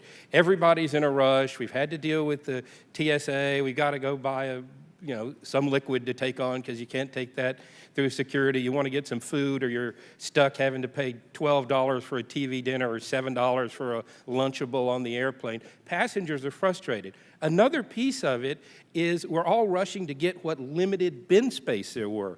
Several years ago, the airlines all said the fuel costs are up, so we're going to start charging for checked bags to make up that revenue. Well, now the fuel costs are down. Are there any plans to remove the checked baggage fees, Mr. Munoz and Ms. Filipovich? If you could, if I'm, Scott answer that? Thank you, Congressman. And we view charging for checked bags as one of the ways that we keep all the other fares low. In 2016, at United, we spent about $1.9 billion carrying checked bags, and we collected about $900 million. All right, so no. The answer is no. Ms. What about American? Same. We put our fees in place to give customers more options and more choices and to pay for just the services that they intend to consume. All right, let's talk a little bit about Southwest. No checked bag fees. Mr. Kirby, you said you had to overbook flights to keep fares low. I can't remember the last time the United fare was lower than a Southwest fare. How are y'all able to do it at Southwest? Just a couple of things, and we appreciate your business in Corpus Christi, by the way. We try to make policies that just make sense for the customer. We feel like if you're going to travel, it makes sense that you can bring your clothes along with you. And so, and specifically regarding the overhead bins, the no check bag fees allows people to check their bags, and so we actually have more bin space because they're checking the bags. And again, we strive to keep costs low. It's always been a tenet of our airline business all the way back to Herb, and keeping costs low allows us to do things like having no bag fees. And finally, we believe that we get more business overall because we do not charge fees. Great. And Mr. Munoz, in the very much publicized incident that probably led to this hearing, the reason you had to get people off were you were trying to move a crew to get to their other airlines. United is my primary carrier, so one of the things I see a lot when I get delayed, it comes up on my app saying, awaiting inbound crew. What I don't understand is why don't you just keep the crew with the airplane? Why do the crews have to connect? Why couldn't you put the same crew with the same airline and take that one issue off the table? I think it's a great thought, but there are rules and safety implications of making sure people get rest. And so the ability to keep crews on the same flight for an extended period of time is just not something that's easily doable. All right, and then I had one other question for Mrs. Filovich about American. We're seeing reports in the media now about your new uniform having adverse reactions with over 3,000 flight attendants and now with pilots. My concern is not only with the safety of the crew, but also if there are toxic fumes or something that's released as a result of the circulating air or the heat on the airplanes, there's a potential risk for passengers. What is your airline doing to address the uniform issue? Or if you're not in a position to answer that, could you get somebody who can to get me the info? No, I'm happy to give you information. And first, I just want to make sure to state that the safety and comfort of both our customers and our employees is absolutely our top priority. We launched a new uniform last fall and for about 75,000 of our team members. And the vast majority of them really like the product that we launched, and team members were involved in developing it as well. Shortly after launch, we did start getting some reports that some of our employees were experiencing some reactions to the uniform, despite the fact that we had put it through a couple of rounds of testing to ensure that it meets and exceeds industry standards. We've been working with those team members to make sure that they have alternative uniforms that they can wear, both different fabrics from the initial manufacturer of our program, and then also recently we just announced an additional manufacturer that can provide uniforms for our employees. So we'll continue to work with team members. It's an issue that we take very seriously and we're putting a lot of attention on. Thank you. I hear from the tapping that my time has expired. Thank I you, Chair. thank the gentleman, and I also point out, as I said, made a little comment earlier, sometimes we put these rules and laws into place that these situations occur because the airlines are living with them, and it's not just the airlines, it's industries across America. So we've got to pay close attention to what we do and the way the response from the industry is. With that, I recognize Mr. Capuano. Thank you, Mr. Chairman. Thank you, gentlemen, lady, for being here. Here's the problem, is that the flying experience, and again, we all do it on a regular basis, the flying experience is like everything else in life. The truth is, my flying experience is reasonable 90% of the time, but it has a lot to do with lowered expectations. When I was a kid, I grew up in a neighborhood that every single playground was full of broken glass, broken basketball hips, and no swings. And everybody just accepted it because it was the way it was. Now, it's not like that anymore, but it took us 20 years to change the attitude. People today in the same community that I grew up in would never accept that because the level of expectations have been risen. The problem with the flying experience is across the board. We all know it's a terrible experience. Starting from the minute I go on the computer to try to figure out which flight I want to take. I have to go to several different websites, and even when I do that, I have to go into the depth of the websites to get truly comparable prices because some don't charge fees, some do charge fees. Some charge fees for baggage, some charge fees for oxygen, who knows?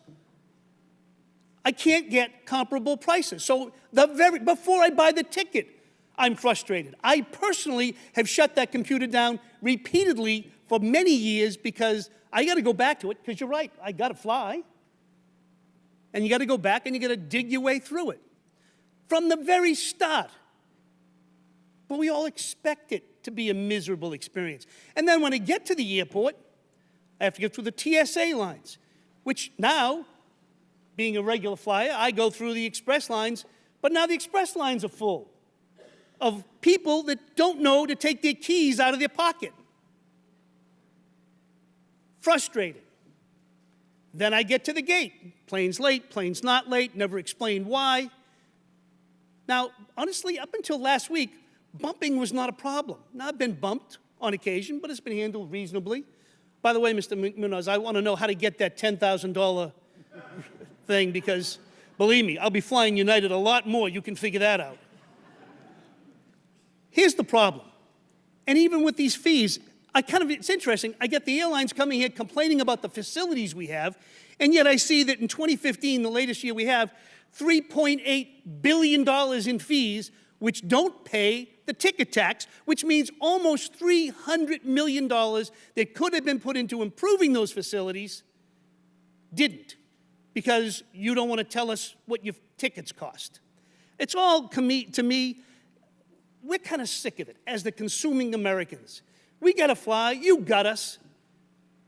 You got us. And if you want to keep treating us this way, fine. I guess we can only do so much. But there will come a day when Congress won't accept it anymore on behalf of the American people. And that shouldn't happen Mr. Munoz, you had a particular problem last week. I accept your apology. I think it's genuine. I think you mean it. But here's the problem. The apology is a beginning, and the policies seem reasonable, the ones you have now. And I don't mean to pick on you, but, you know, it's your turn. The problem is, every year, I say, you know what? I'm going to the gym. I'm going to lose 5 pounds. I'm going to get in shape again. By February, I'm kind of out of it. I give up on it. Every person I know that's ever committed a crime has basically apologized for it, didn't mean to. And the apology is good. Not saying, and again, I do accept it. I hope and believe it's sincere today. But I hope you all know that this doesn't stop today. And you will be judged on how it is implemented. And it is not just you, Ms. Munoz. Again, it happens to be you today, but it could be any one of you tomorrow. And I presume you've all rechecked your own rules and regulations about how you do it, seeing that I'm sure you don't want to be in the hot seat the next time. So the truth is, I don't really have any questions because, again, I do think you've addressed the immediate situation. But if you walk out of here thinking that the immediate situation is the only problem the American public has with the flying experience, you would have missed the point. We have a problem that shouldn't be as bad and unpleasant as it is. And you're the only people that can fix it. And I encourage you to do so that we can get back to the point of nobody's against you making money. I don't want to yell at you. I just want to be able to go to the airport and get from point A to point B with a more pleasant experience. And if I do, believe me, I'll go back to your airline more often when that happens. Mr. Chairman, I apologize for not having a question, but I think all the questions I have been answered. My only response to that is well said. Thank you. And with that, yield to Mr. Gibbs. Thank you, Chairman. You know, I was thinking about this. You really have a cultural problem for the incidents that happen on United with the doctor. I mean, it's unbelievable to me that the pilot or the crew or anybody would have let that happen when you had a person on there to be forcibly removed that's not a security risk or whatever. So I'm glad to see that United's putting in the policy of the compensation. And that's where I think we solve the problem. I think overbooking, we've heard today, has its positives, and I think if also one big positive helps keep fares down for everybody. But when overbooking does happen, we ought to let the market forces work. And I think the $10,000 deal, there'll be a stampede to get that gate person to take benefit of that. So they have another issue, but that'll be a positive issue, I think. But the cultural issue. You know, I think as leaders of your respected airlines, it's your job as leaders to improve the culture, because it's definitely a cultural issue. And in instances, I fly basically weekly.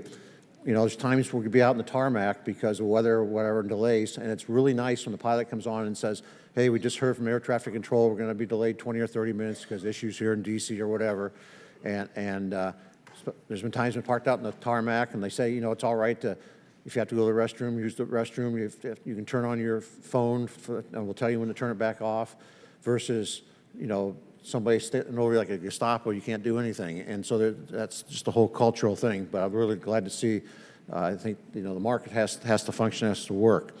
My question I have, and I don't know the answer, do airlines still have reciprocity agreements or not? At United Airlines, we have interline agreements to carry customers on most of our competing airlines, and in fact, certainly with American, with Delta, with our big competitor. I just want to make sure, because I know in years past, when I was flying, when issues come up, you go to the gate and they say, well, here, XYZ airline, we can get you on. So that still happens? Yes, Congressman, can I address that? Yes. Prior to deregulation in 1978, as I stated earlier, interline agreements, as they're called, were ubiquitous, so that basically the burden was on the airline, not on the passenger. So if Airline A had any kind of a situation with overbooking, delay, cancellation, the passenger would be accommodated for the face value of the ticket at another carrier. Those interline agreements post-deregulation were sustained on the part of the airlines in some cases and not in others. And when there was an influx of low-cost carriers in the 1990s, major carriers started using interline agreements as a competitive tool at the expense of passengers by not interlining with startup and newer, smaller airlines. And now we have a situation where even some major airlines don't interline with each other. Now, their feuds are one thing, but the fact is this affects passengers in a very negative way. Anybody else want to respond? Yeah, go ahead, Mr. Sprague. Yeah, I would just say broad generalizations are one thing, but I think all major airlines have interline agreements with all other major airlines, and that's certainly the case with Alaska Airlines. Yeah, I'm just going to say, I think that's part of letting the market work, you know, some agreement. I think competitive pressures, we need competition, but when situations arise that's it's completely out of your control, weather or mechanical failure, you know, we need to put the customers first, and that's how you keep Congress off your back. I mean, put the customers first. Let's make sure that you're expounding a culture out there that puts the customers first, because that incident that happened, if the culture was right, was coming from the top, that I don't believe that would have happened, because there would have been. You can't tell me there's not other paying customers on that flight that wouldn't have jumped at the chance for $1,000 or $2,000 or whatever to take a flight a couple hours later. I mean, it's just hard to believe that that's the case. And so I guess that's where my criticism is, that there's definitely a cultural problem. And I'm glad to see that in your written testimony, in your oral testimony, you're fixing to address that, because I think that's really where it starts. And I think that if all your team members understand that the customers come first and make it work the best, this is how we solve this problem and let the market forces work. So I yield back. I thank the gentleman. I'm going to have to step out for a little bit, and I think I'll be back before this is over. But I just want to make sure that I say this, because I think it's so important that you know, in every bad situation, there's a silver lining. We can usually find a silver lining. And if the airline industry doesn't find the silver lining in this, is to get together collectively and figure this out. Because if you don't, just like Mr. Gibbs said, like Mr. Capuano said, we're going to act. And if we act, it's going to be one size fits all. And it might be okay for United and American, but it's not going to be good for Alaska or JetBlue or whoever the case is. So again, I'm pretty sure I'll be back, but I just want to make sure that should be the takeaway from today, is seize this opportunity, because if you don't, we're going to come, and you're not going to like it. So with that, I hand the gavel over to Mr. Duncan, and I recognize Ms. Napolitano for 5 minutes. Thank you, Mr. Chairman. One of the things that you mentioned is self-regulation, that you're going to ensure that you pay attention to it. But I would wonder whether it's going to be irregularly or inconsistent. How often will you review yourselves to be able to ensure that there are problems being addressed?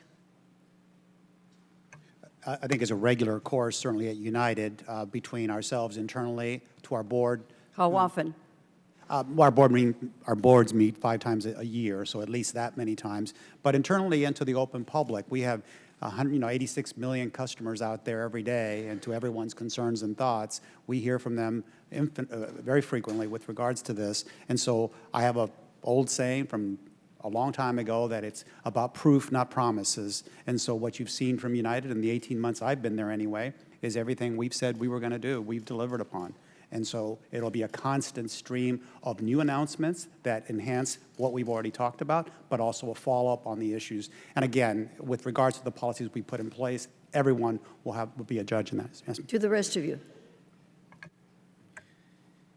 Congresswoman, in the case of Alaska Airlines, we are constantly holding ourselves accountable from a customer service and a customer satisfaction standpoint, so much so that we actually have customer satisfaction metrics as part of our employee compensation, as part of our employee incentives, and those are watched very closely by all employees, all 19,000 of us, and those are addressed every single month.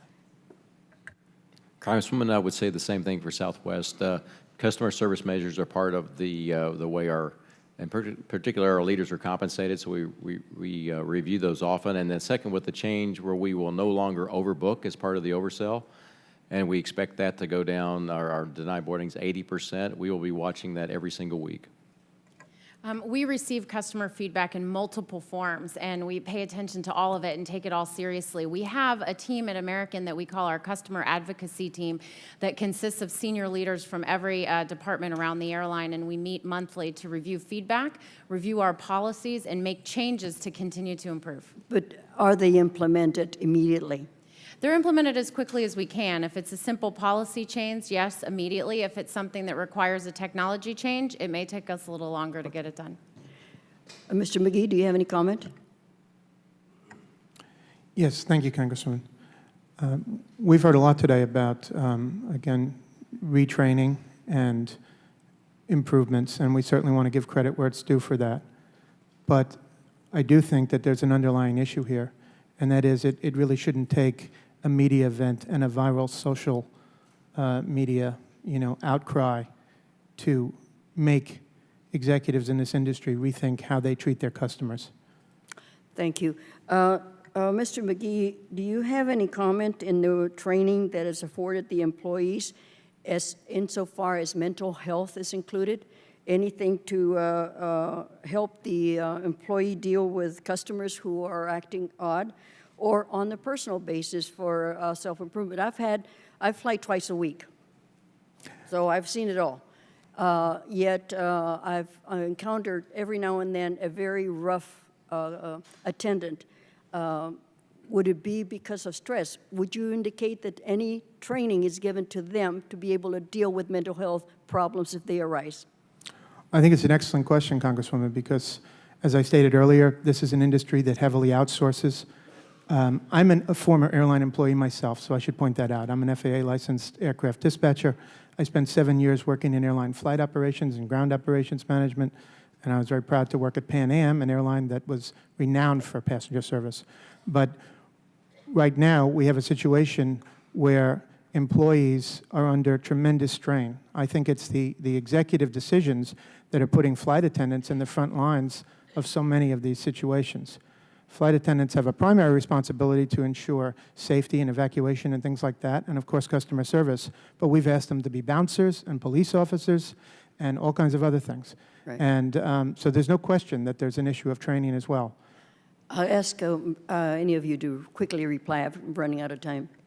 Simply put, we agree, and in fact, supporting United today in the audience is several of our pilots and flight attendants, and I think we work with them constantly to ensure that what their needs, what they see, and that constant back and forth, so that we do put in policies, training, and other things. Does it include mental health training? We do have a policy and a practice that we're implementing, particularly for our pilots. Well, May is Mental Health Month, so I urge you to take a look at it and ensure that that is taken care of. Thank you, Mr. Chair. Thank you very much, Mr. Davis. Thank you, Mr. Chairman. Mr. McGee, thank you for your comments that were just made about this industry hoping to fix some of the customer service problems themselves. Like many Americans, I was disturbed by the video we saw of Mr. Dow and also other videos subsequent to this. That's why I, along with my colleague, Mr. Lipinski, sent a letter to Secretary Chow asking for answers to questions about the incident, including maybe what specific guidelines, if any, the Department of Transportation provides to airlines in a situation where an airline asks seated passengers to exit a plane in order to accommodate a flight crew. Mr. Munoz, thank you for taking responsibility as the CEO for that disturbing video and making sure that there are policies now in place to ensure that doesn't happen again.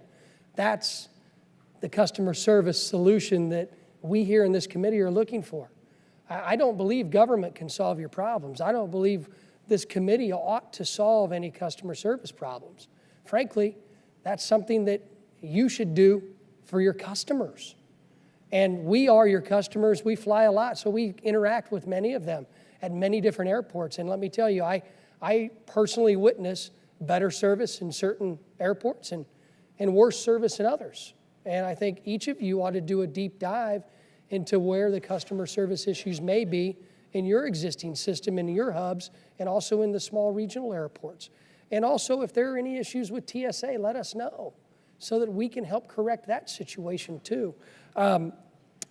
Munoz, I had a question for you, but trust me, you would have answered it probably 10 times already today, so I'm not going to ask you that question. Although, a simple yes or no, do you also agree with me that United's better able to make customer service changes versus us? I believe so, yes. Yeah, thank you, thank you. Representing Central Illinois, when this happened, we knew we were going to have a hearing. I did what I like to do. I sent a survey out to my constituents. I actually have 29 pages of responses, over 2,000 responses to our survey. And overall, my constituents rated their customer services experience with the airlines a C. It's passing, average.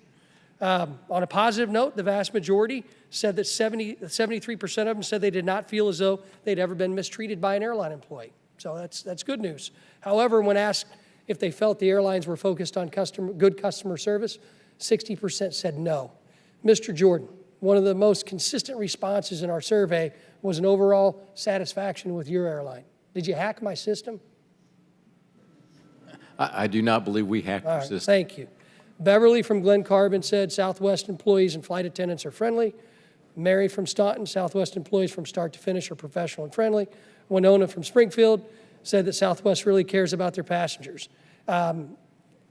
In all seriousness, is this a common trend on how customers feel about their experiences? Are you seeing that with your airline? Congressman, yes, sir. Our NPS scores, or Net Promoter Score, which is really how we measure customer service, are very high. They're in the high 60s to 70 range. So they rank in kind of the Nordstrom, Google, Apple kind of NPS scores, and we find that across all airports. We find that across all parts of the customer experience journey. And I think that's due to not just changes that we've made, but it's due to the wonderful employees at Southwest Airlines. But you do have good employees. I fly your airline from DCA to St. Louis a lot, but I also fly American Airlines. That's the one I fly most. And I will tell you, an overwhelming majority of the time, every airline employee is very respectful, does their job extremely well, and provides great customer service. But it's just like in our business. Sometimes they don't remember the good service. Sometimes it's that incident that leads to all of you sitting in this hearing room today talking to us and answering questions. I tried working with many of the airlines to address a customer service problem that I saw and I've witnessed many times. It's parents flying with children, getting to the airport and being told that they're not sitting by their young children on the airplane before they even get there. And I asked many of your airlines, can you maybe devise a way to fix this? You didn't do it on your own. So I had to actually write language called the Families Flying Together Act that is part of the FAA reauthorization that would require anybody who's purchasing an advance ticket and a seat, and if they have young children, maybe there's a pop-up on that reservation that says, you know you're not sitting by your child. Because trusting the gate agent, the flight attendants to make that decision is not providing the passengers the customer service that they deserve. And you know as well as I do that that's something that needs to be addressed. I was hoping we wouldn't have to address it here, but that's a shining example of when you don't act, we have to. And that's exactly what Chairman Schuster just said. Don't make us have to act and put a one-size-fits-all approach to fixing problems that we obviously see exist. They may be the exceptions. They may be, and we know they are because we see it. But in the end, those exceptions will bring a lot more rules from us if it's not addressed. So thank you. Good comments. Mr. Lipinski. Thank you, Mr. Chairman. Just this morning, the Bureau of Transportation Statistics came out with a report that said in 2016, the passenger airlines recorded a profit of $13.5 billion. $4.2 billion of that was from baggage fees and $2.9 billion from change fees. And it's the 7th straight year of profit for the airlines. Now, I have nothing against profit. We do not want to go back to the days where all the airlines were failing because we need the airlines to be able to function. But I think it's important context, the position that the airlines are in right now financially. I want to commend United and Southwest for some of their policy changes that they have made in recent weeks. And I encourage the other airlines to follow suit with those changes and in others. But these changes are not enough to protect airline passengers. And I think, as Ranking Member DeFazio said, we need to prod, regulate, or legislate so that passengers are better protected. 16 years ago on the House floor, the then ranking member of the Aviation Subcommittee, I think Mr. Duncan was chairman of that subcommittee at that time, he said when discussing airline mergers, if there are only 3 or 4 mega carriers serving the U.S. market, the federal government will once again have to regulate the airline industry. That was my predecessor, who is also my father, Bill Lipinski. Now, I'm not saying we need to go back to pre-1978 and go back to complete regulation, but perhaps there are some things that we may need to bring back. Mr. Gibbs raised the interlining issue. Mr. Kirby said that United does interline, but I want to read from United's contract of carriage. It states, upon United's sole discretion and the passenger's request. Meaning the passenger has to know this is in the contract of carriage and request it. And I actually think this is one of the better interlining statements about interlining, or one of the better things in the contract of carriage of any of the airlines. So maybe we have to go back to Rule 240 that said that an airline with a delayed or canceled flight has to transfer a passenger to another carrier if the second carrier could get the passengers to the destination more quickly than the original airline. And let me say this. I know that you will gouge each other in this type of situation, so maybe we put in there that some sort of restriction on how much one airline can charge another in that situation. But it seems to me, if we want to help passengers out and protect passengers, and this is not to go after the airlines, but if we want to protect passengers, to have these types of agreements require, perhaps, these types of agreements, that this is a way to make sure more people get to their destination at a closer time to when they were supposed to get there. Now, I want to open it up to each one. I don't have much time, so it'll be quickly. Is there a problem? Would this be a problem for you to do this? Let me start with United, whoever wants to answer. I think we're an active user of interline agreements. I think we've used them less and less as we became more reliable. And I think an important note is to have those fees and that money to reinvest in our business so that we can improve reliability. And that's been the first trick. But with regards to interline alliances, we're strong believers. How often do you use them? How often do passengers use them? We use them a lot less than we used to because we don't need to. It's not a function of wanting to. Would you be willing to make this more, change the contract of carriage where it doesn't say the passenger has to request it?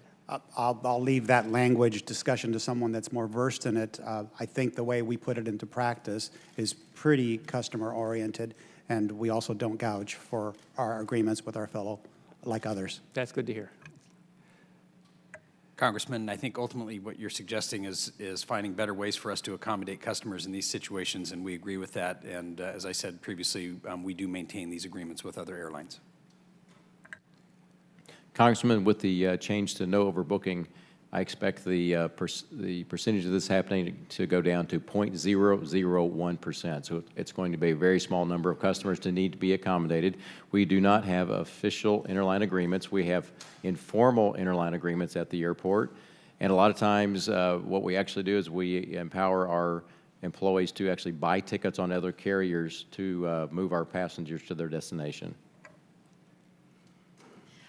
Given the disruptions that are sometimes inevitable in the airline industry, service recovery is one of our top customer service priorities at American, and we're constantly working to improve the tools that we use, both behind the scenes and that are available to our employees, and self-service tools for our customers, to make sure that we provide customers with the best options to get them to their destination when they have disruption. And sometimes that does involve booking them on other carriers, and we'll continue to do that as well.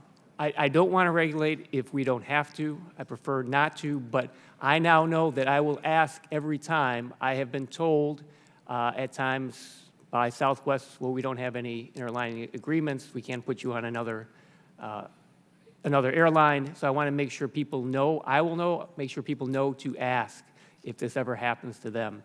And maybe that we can solve this problem. Thank you. All right, thank you very much, Mr. Babin.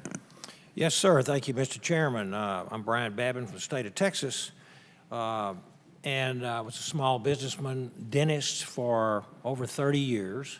I know the importance of customer service and courtesy, running your business according to the golden rule, and know how significant it is if you have disgruntled customers. If you treat everybody like you'd want to be treated, I think this world would be a lot better place. Some of you may have already answered this question because I'd like to address this customer service. Does your airline gather and analyze customer service data? And if not, why not? And if so, does your airline identify customer service issues and address customer dissatisfaction? I know Ms. Filipovich, excuse me, I think you said that you Americans are already doing that, but I'd like to know, because I fly United most of the time into Houston, although I did fly Southwest, I do fly that occasionally.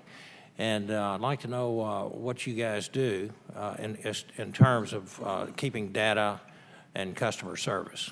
At United, we've actually pivoted from what used to be a very arduous survey that you received with 100,000 questions that took you forever, and we did that for a long period of time. And the fact of the matter was that simply the things that you kept telling us, we just kept telling us again. We weren't getting into fixing it. We've pivoted away from some of the more fancy measurements and just went to a simple survey that says that you like the flight. Yes or no? And if you didn't, why not? And we put pictures to make sure whether it's luggage or customer service. And the importance of that, it's clarity and specificity. And then more importantly, we take that data immediately as opposed to a week or a month later and provide it to, the people that actually run that airport so they can actually fix it. So that's the level of information we correct, but it's more about the action that supports it versus just gathering of data in your support. Okay, now I'd like to ask Mr. Jordan. Same question. Yes, sir. We measure every single day on every single flight the customer satisfaction around not just the flight, but every point in the journey. How was your buying experience, your boarding experience, your gate experience, your in-flight experience? And then we use that to provide feedback to constantly improve. I appreciate that very much, and I'm going to run out of time, so I have some other things I'd like to address. In terms, we've talked about ticket change costs. Someone, I think the other side of the aisle had mentioned the amazing differences in cost between changing a ticket. Some is either free, $15, and some of them $200 or $300. And I'm very disappointed in the differences between that, especially with some of the airlines that I fly most frequently. And I would hope that would be a more uniform cost to the passengers. As a former private pilot myself, used to love airplanes and love airports, but it's gotten to be a very onerous task since I fly about 6-7 hours a week. And I'd like to see a little more. I don't want to regulate. I'm a conservative Republican. I don't like regulation if we can get away with it, but something has got to be done in terms of customer service with some of you airlines. Also, frequent delays because of lack of a gate agent. That's been another problem we've seen where your aircraft pulls up to the gate. You may be 10 minutes early or whatever. You have to sit there and wait on the tarmac for a gate employee to come out and hook you up. That seems to be a frequent problem that I've seen and also heard complaints. So what's going on there? You don't mind with United, since I fly you most of the time. Well, thank you for the business, Congressman. At United, that is one of the things we're focused on is how we can run a more reliable operation, including turning aircraft. And one of the things we've recently started is measuring every single step in the process, including what you just described is a gate agent should be there to meet the airplane, not just the gate agent, but the ground crew as well. And that's one of the things that we're measuring and now have available to every one of our stations. And anytime we fail in that, we'll have data to be able to go back and figure out corrective actions or policy changes or staffing changes or anything that we need to address that. Thank you very much. You know, the biggest concern, I guess, of any transportation service, and that goes for the airlines above all, get your passengers there safe. And I think all of you are doing a fantastic job there. But there's differences in between customer service and satisfaction, and I think airlines are at a low ebb right now in the public opinion. And some of you are doing quite a bit better job than others, and I would hope that would be standardized without any kind of regulatory reform and changes. So my time is up, Mr. Chairman, so I will yield back. Thank you. Well, thank you very much, Mr. Babin. Mr. Cohen. Thank you, Mr. Duncan. Mr. Munoz, you've apologized and made compensation for Dr. Dow. I appreciate that. It was awful to watch that. It reminded me of a Trump campaign rally. People shouldn't be treated that way. But the problem we've got is overbooking of airlines. And the reason we had the overbooking and having to take that man off the plane, or have somebody come off the plane, is because the airlines are beyond the realm in getting profits, higher salaries for executives, and less for customers. Part of that can be seen in the size of the seats that you have for the customers. Now, American and Delta are a tiny bit better than United on pitch. Spirit's the worst. I think Sky Blue is good, but probably Alaska's okay.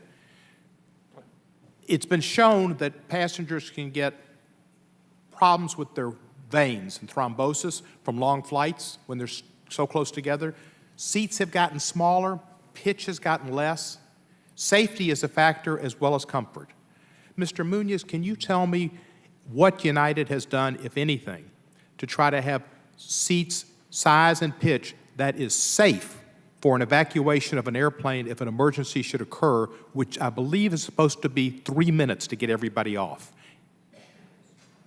If I could, Scott is our seat expert and has been doing this for quite some time. If I could yield to him. If you could briefly give me the answer. Yes, sir. Safety is our #1 priority, as is at all the competing airlines here today. And we test all of our aircraft for evacuation in the case of emergency, and that's done under the guise of the FAA. And so all of our aircraft, not just at United Airlines, but at every airline in the country is... And can you get everybody off in 3 minutes? Yes, sir. And has the diminution in pitch and width not made it more difficult? Sir, we still meet those standards, and... Do you have a film of that which my staff and I can view? We actually do have films of that. Great. If you would let Mr. Fulton know, I'd love to see it because I find it hard to fathom with those seats.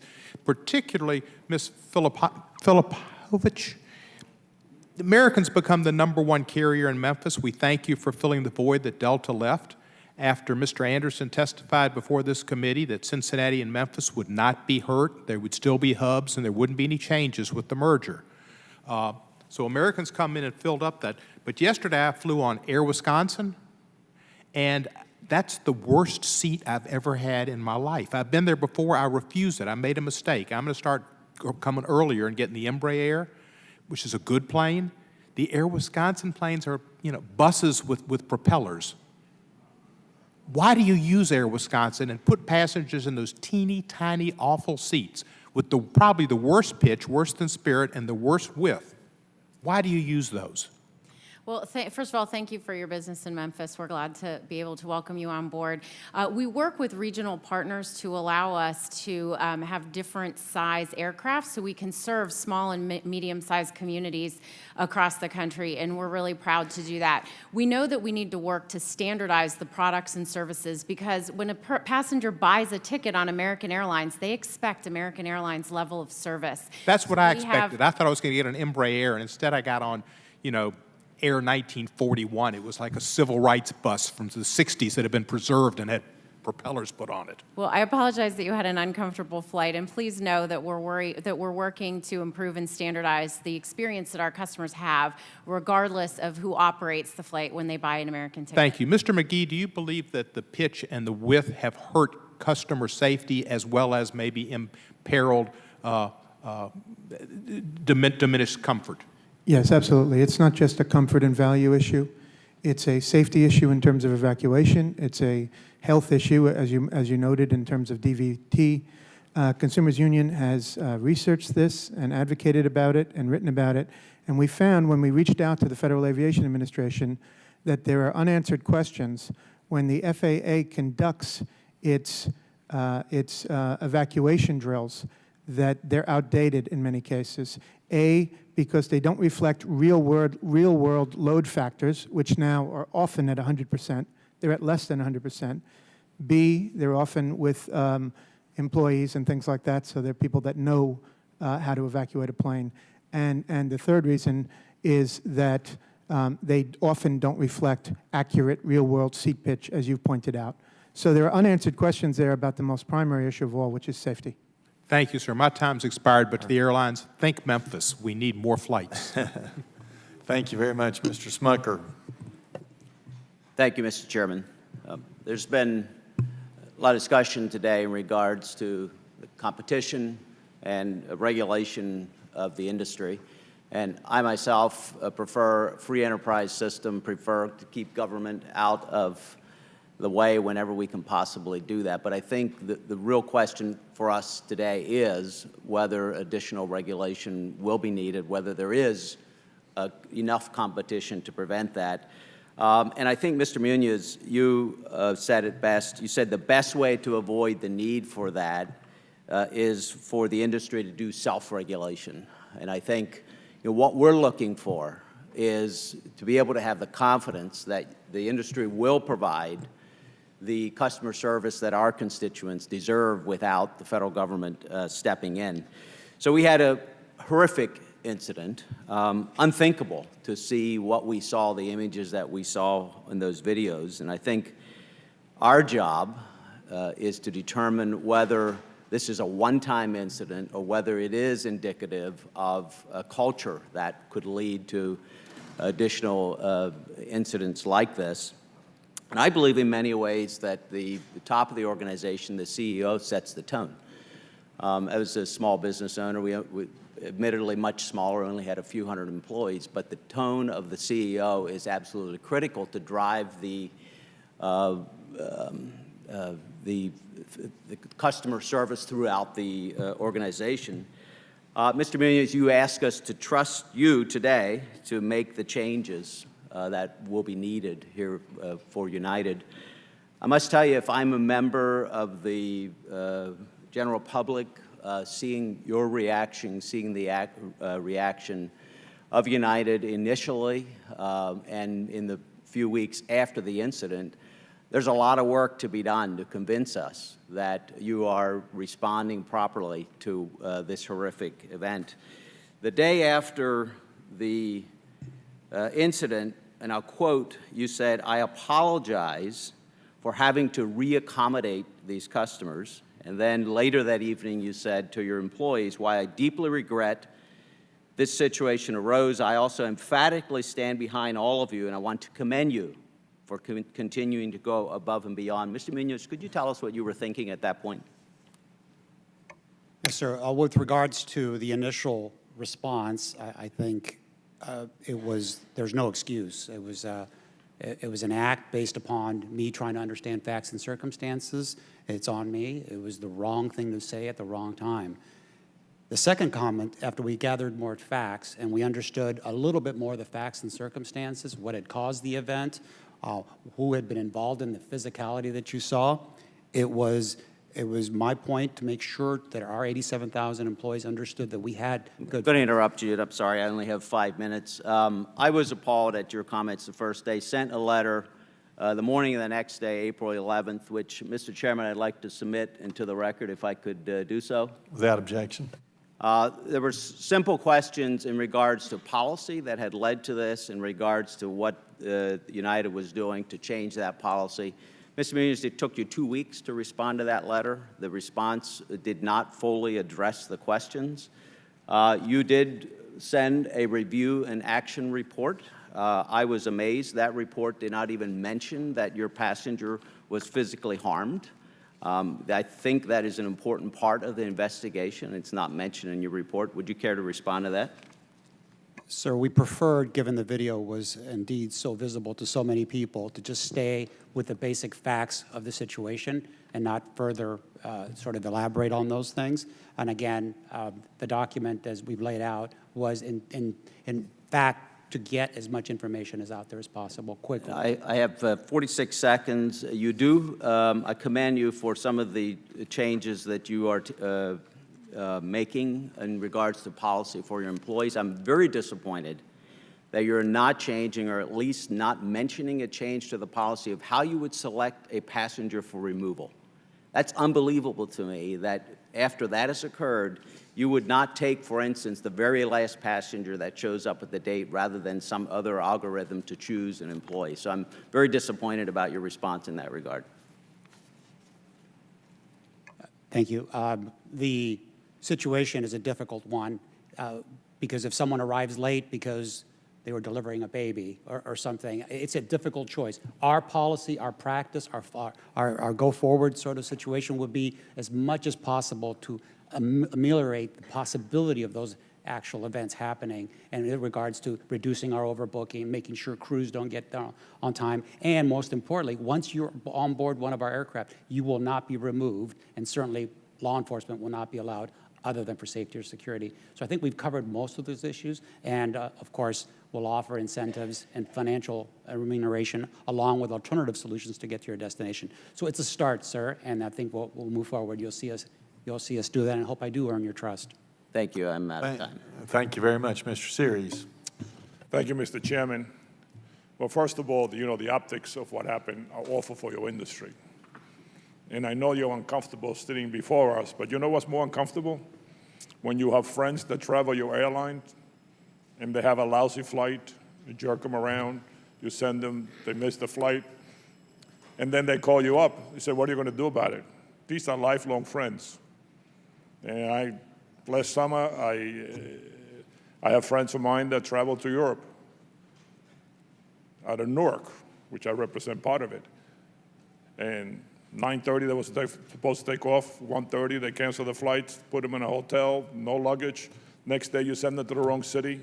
They had to get a van to go and travel to meet the schedule that they had in Europe.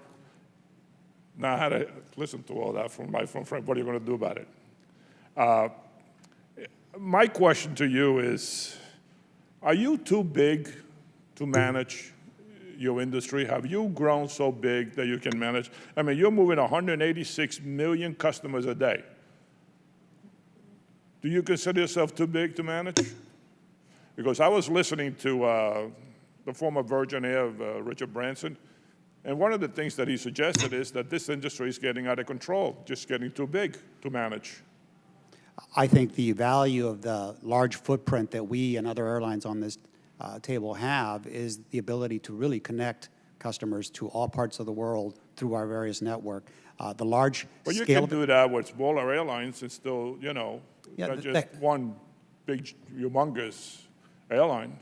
With all due respect, sir, it's a little bit more difficult than that. The handoffs that we do have today can be difficult and are continuing another concern that we have of ours. But I think the large scale certainly provides and allows for some more freedom of choice, but also the complexity is something that we have to better manage. We are an organization that, and around policies and procedures on safety that work very well, but again, to your point, it's important that we localize that customer service, not in a broad perspective. And every one of our stations, every one of our folks are very keen and focused on that.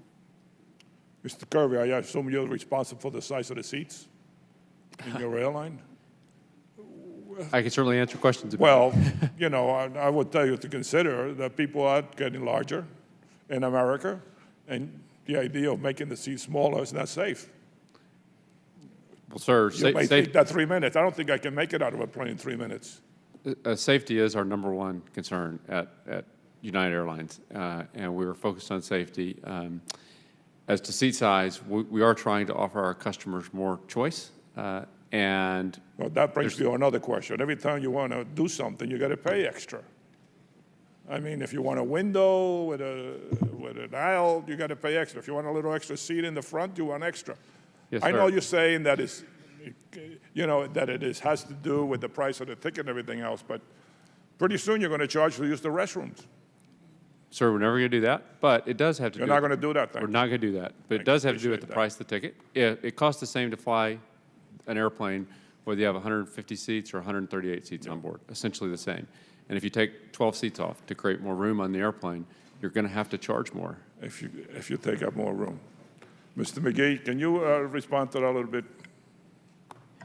Yes, absolutely. Congressman, today we've heard an awful lot about pricing, and we hear this sort of charge over and over again that prices are lower than ever when adjusted for inflation. We've heard it several times today. The fact is that that obscures several key things. One, of course, is the fees, as you pointed out. Years ago, we didn't pay to sit by a window. We didn't pay to bring a bag on, et cetera. Do we have any idea how many fees the companies charge? We see that every day they are not only higher and higher fees, but new fees. And now, for the first time, admittedly, The airlines only- are making money. It's not as if the... No question about that. There's no question they're making money. There's no question that that the price of fuel has gone down. So you have apples to apples, oranges comparisons there. But in addition, even just within a given route, the fluctuation in fares is so great. We have seen time and time again, the DOT puts out a quarterly airfare report 4 times a year that shows where there's competition from low-cost carriers, from Spirit, from JetBlue, et cetera, fares go down. In fact, it was even, as Mr. Jordan well knows, the DOT called it the Southwest effect to address this back in the 1990s. When there is no low-fare competition and the majors are competing with each other, or not competing with anyone effectively in many markets, fares, the disproportion, when we talk about average fares, the disproportionate rate between the lowest and the highest is so great that passengers all over the country are getting gouged. There is no competition. If you would allow, if I had a moment, I can just tell you, this is on a low-cost carrier, mind you, coming here yesterday. I received the invitation last Wednesday, and flying from Connecticut, where I live, I went on last Tuesday night at midnight, 43 minutes after midnight. I found a fare of $398.40. Unfortunately, my credit card had a problem, which we don't need to get into today, but I'm a consumer advocate, not an airline executive. I went back on 7 hours and 36 minutes later. That price was now $648.40 on a low-cost carrier. That's $250. That's a 61% increase in 7 hours and 36 minutes. There aren't too many businesses that charge such a wide variance in price for the exact same product. Luckily, my credit card worked the second time. Thank you, Mr. Chairman. I'm sorry it took so long. Thank you, Mr. Sam Graves. Thank you, Mr. Chairman. We've certainly heard a lot today about everything that's gone wrong, and I'm going to give you the opportunity. We'll start with Mr. Munoz. So what's going right? Sir, thank you for asking that question. What's going right, at least from a United perspective, that over the last 18 months, our operational reliability has improved to a degree that in this month we're finishing first in the 4 publicly reported metrics. So I've learned over the course of my time, when it comes to customer service and customer needs, there are 3 basic things that people want. First and foremost, despite what they say about all of the other important items like food and seats, reliability is the most important one. Get me where the heck I asked to get you. And so we've been investing in our people, our business, and our resources to ensure that reliability is improved, and that's improved mightily. Second, it's an issue of concern with customers is flexibility. We're almost a 100-year-old company. Safety is a main driver for us, and safety is so important that the rigorous application of policies and procedures is a discipline that has carried over into our customer service area. That's where we have to make the changes. That's been our next sort of approach. And then lastly, with regards to information, if something's going wrong, tell me the hell it's going wrong, and tell me as quickly as I can so you don't sort of upset my timing and schedules. So that's what we've been working on, those things, and the incident a few weeks ago was a horrible incident that we're never going to repeat, but the trajectory of our company in that regard has been doing very well. Mr. Sprague? Congressman, thank you for the question. I think I would lead with, at Alaska Airlines, our employees. Our employee morale is high, and they are very focused on doing a good job for the customers, and they're working very hard in that regard. I had a bit of a complaint when I flew out here yesterday on Alaska Airlines. The in-flight Wi-Fi was slower than I would have liked. And yet, when we think about it, it wasn't that long ago that the notion of being able to do your email on board a flight at 30,000 feet would have been unheard of. And yet, we're taking that on as an opportunity to do even better, and we'll be installing satellite Wi-Fi across our fleet so that we can improve that part of our customer experience. I think that's an example of, to answer your question very directly, one of the things that's going right in the industry is the innovation. Airlines are investing in their product, and they're doing it with innovative new approaches to technology and service to make the customer experience as good as it can be. Mr. Jordan? I think, I'm speaking for Southwest, so many things are going right, particularly on the customer service side. The NPS scores, how we measure service, are the best that they have been in the last 3 years. They're 11 points higher. OTP is 7 points higher than 2 years ago. The mishandled bag rates are the lowest they have ever been in the history of our company. The complaint ratios, even though we enplain 12% more customers than 3 years ago, they are nominally lower today. So I think a lot is going very well on the customer service side. And just briefly, you mentioned seats. We are in the middle of retrofitting quite a bit of the fleet with a new seat, and that seat is actually wider and with better effective pitch. So the sort of personal room for the customer is actually getting better. So I think there are a number of things that are going better for the customer in terms of customer experience. Ms. Filipovich? Thank you for the opportunity, Congressman. It's a time of great optimism at American Airlines, and just in the past 3 years, we've added more than 10,000 new team members to our American family. We've increased our team members' compensation by an average of more than 35%. We've added 100 new routes, and our team members have delivered amazing results, improving our reliability, and we've seen customer satisfaction scores going up. And this is all at a time where we're making unprecedented investments in our product and our customer experience. So we're really excited about what the future holds. Thanks, Mr. Chairman. Well, thank you very much. Ms. Titus. Thank you, Mr. Chairman. I represent Las Vegas. Now, this is a place that knows a thing or two about customer satisfaction and hospitality and service. We welcome over 43 million visitors to my district every year, and many of them come through McCarran Airport, which is also in my district. Now, I've often heard my friend Jim Murin, who is the head of MGM Resorts International, say that people talk about their experience from the moment they leave their home all the way through the trip to the time they check into his hotel, and that leaves a lasting impression on them about the quality of the visit they have. Now, he doesn't want to have to buy breakfast for some angry customer like Mr. Capuano here when they get there because they've lost their bag, or they had to wait for an hour to get a cab, or they had an unpleasant flight experience. And I'm sure you don't want to deal with that same kind of customer either.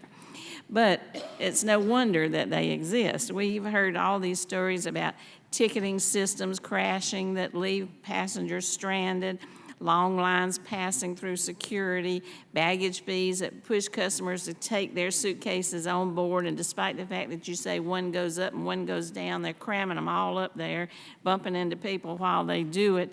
Add that to the xenophobic policies of the administration, who are doing this extreme vetting and checking your Facebook or email or whatever when you get on the plane. It's no wonder that people come kind of girded for battle. So I have some sympathy for what you're having to deal with. But this is my question. We've heard all this kind of ranting about how bad the airlines are and all these unfortunate experiences, and yet pretty soon this committee is set to consider a proposal to privatize air traffic control and hand over billions of dollars worth of investment and assets to a private corporation that's going to be controlled by y'all, by the airlines. And then you'll be able to run it as you see fit. Now, I'm opposed to that for a number of reasons, primarily because of how it's going to leave customers kind of in the lurch. But my question is, what do you have to show that means you're going to be able to take over this corporation and do well by your customers from that angle any better than you do from your angle that you are now?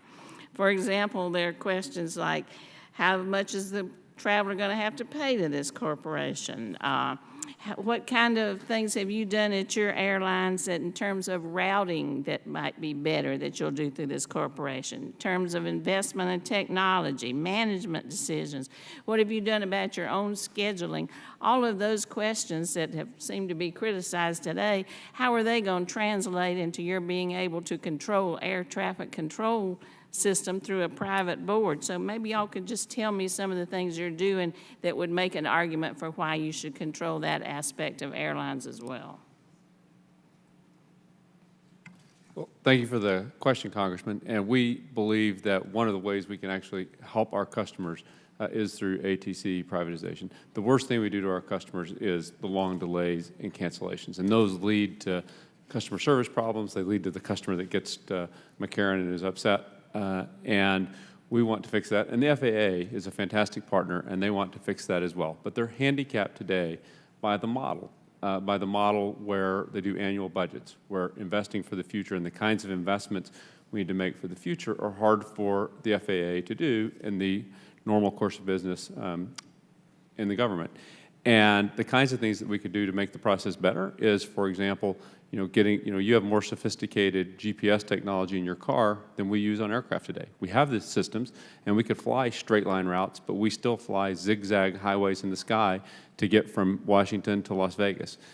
We could do things like continuous descent approaches. So today, we're at 35,000 feet. We step down in each one. It's like driving your car and slamming on the accelerator and then hitting the brake and slamming on the accelerator, and we burn gas and we take more time. All of that could allow us to fly shorter paths and get our customers there quicker. And we believe that's one of the best things we could do for customer service is to reform the ATC program. And one of the best ways to do that is FAA privatization, not because the FAA is doing a bad job. They do a wonderful job. But the process is designed to be difficult and particularly for making long-term investments. And what guarantee does a customer have you'll do any better job at that than you're doing now with just getting them on the plane or dragging them off?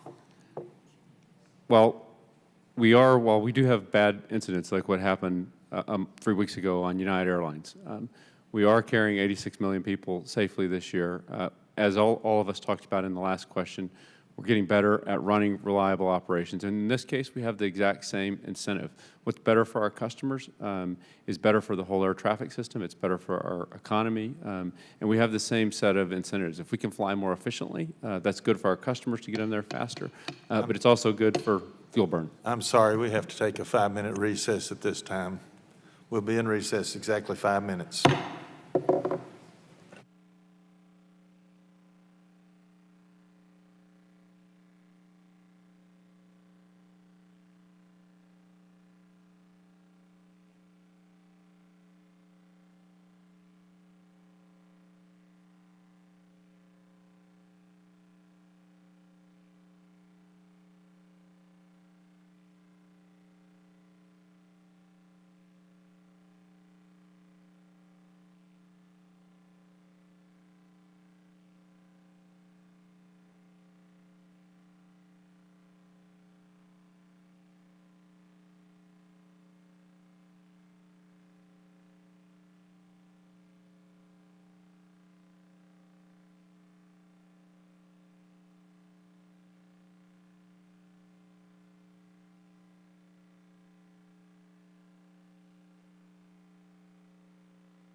We'll go ahead and start back. If everyone will please take their seats. And the next member to ask questions is Mr. Lewis. Thank you, Mr. Chairman. I do not want to go down the road here in my 5 minutes of telling you how to run your business. We get far too much of that from Capitol Hill, it seems to me. And you know more about running your business than probably most of us here. I do want to come to you, though, as a consumer who just spent 2 weekends ago 30 hours getting from Washington, D.C. to Minneapolis, Minnesota. I and another colleague were stranded at Reagan for a day and a half without, frankly, adequate communication from an airline. We had our flights delayed for 2 days, delayed for an hour, delayed for an hour, delayed for an hour, then at the end of the day canceled. Would have been much easier had the flight been canceled right from the get-go. This was due to the weather disturbance in Atlanta a couple of weeks ago. So, as I say, I understand the constraints with which you run your industry, and it's got to be somewhat gratifying, given the good financial health you appear to be in, to prove Warren Buffett wrong. That's a good thing. When the guy that said the industry was a death trap for investors is now investing in the airlines, I think that's a good thing, a lot better than bankrupt airlines. So I want to make certain that we can arrive at some solutions potentially today to make the flying experience better for people like me and my constituents and everybody across the country, while also maintaining profitability and operating at full capacity, which has been the goal for quite some time. There's no other way to run the business. You can go back to pre-1978, but in those days, of course, travel by air was reserved for upper middle income. Today, it's every man's way to travel. So, having said all of this, and I don't want to focus on, well, let me start with this, and I'll open it up with Mr. Munez, and that is, there's been a lot of talk about air traffic control reform. And since we are operating at full capacity, which is the best way for the airline to remain profitable, would air traffic control reform have an effect on the flying experience? For instance, my situation, when you've got capacity so constrained and there's one hiccup, whether it's weather or whether it's crew or whether it's anything, you're going to have a ripple effect. Would reforming ATC have an effect, and what kind of an effect? It's an incredibly outdated system, as you may well guess, which led to some of those events. We think it had a lot of improvement. Mr. Kirby just answered a question a few minutes ago. I would ask him to, just for continuity purposes, invite him to answer as well. Yeah. It would lead to dramatic improvement, we believe, over time for customers. We'd be able to fly faster and get to the destination faster, which does put more slack and more capacity into the system. It probably wouldn't have, given what happened at a different airline for that weekend, it probably wouldn't have had much effect on that. But it would lead to overall improvement for customers because we could spend less time with the airplanes in the air and parked on the ground and more time getting the customers there quickly. If it increases capacity, would you then just, supply and demand tend to meet, would you just increase loads again then? Well, it's likely that we would increase flying at that point over time, and that I think would be really good for customers as we increase flying. Fares, supply and demand on that side. As supply tends to go up, fares tend to come down, and we could carry even more customers every year. Thank you. Mr. Jordan, Southwest came out of the airline deregulation, great success story. There's one thing you do that a number of the other airlines operating on the a la carte system don't do, and that is you put the bags within the ticket price. It seems to me, again, there's been a lot of talk about stress from this panel today flying, and one of the stressors seems to be, in some cases, it takes longer to board the plane and deplane than it does to get to my destination once we're in the air. And some critics suggest that's because we have separated, or the excise tax doesn't apply to baggage when you separate it out, when you go a la carte.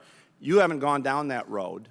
Are the critics right? Is there a problem with boarding? I know we've got zones now, and they're trying, and executives are trying to figure out the best way to board, the best way to deplane. But it does seem to be a problem when you're behind the person that's trying to put their hope chest in the overhead bins.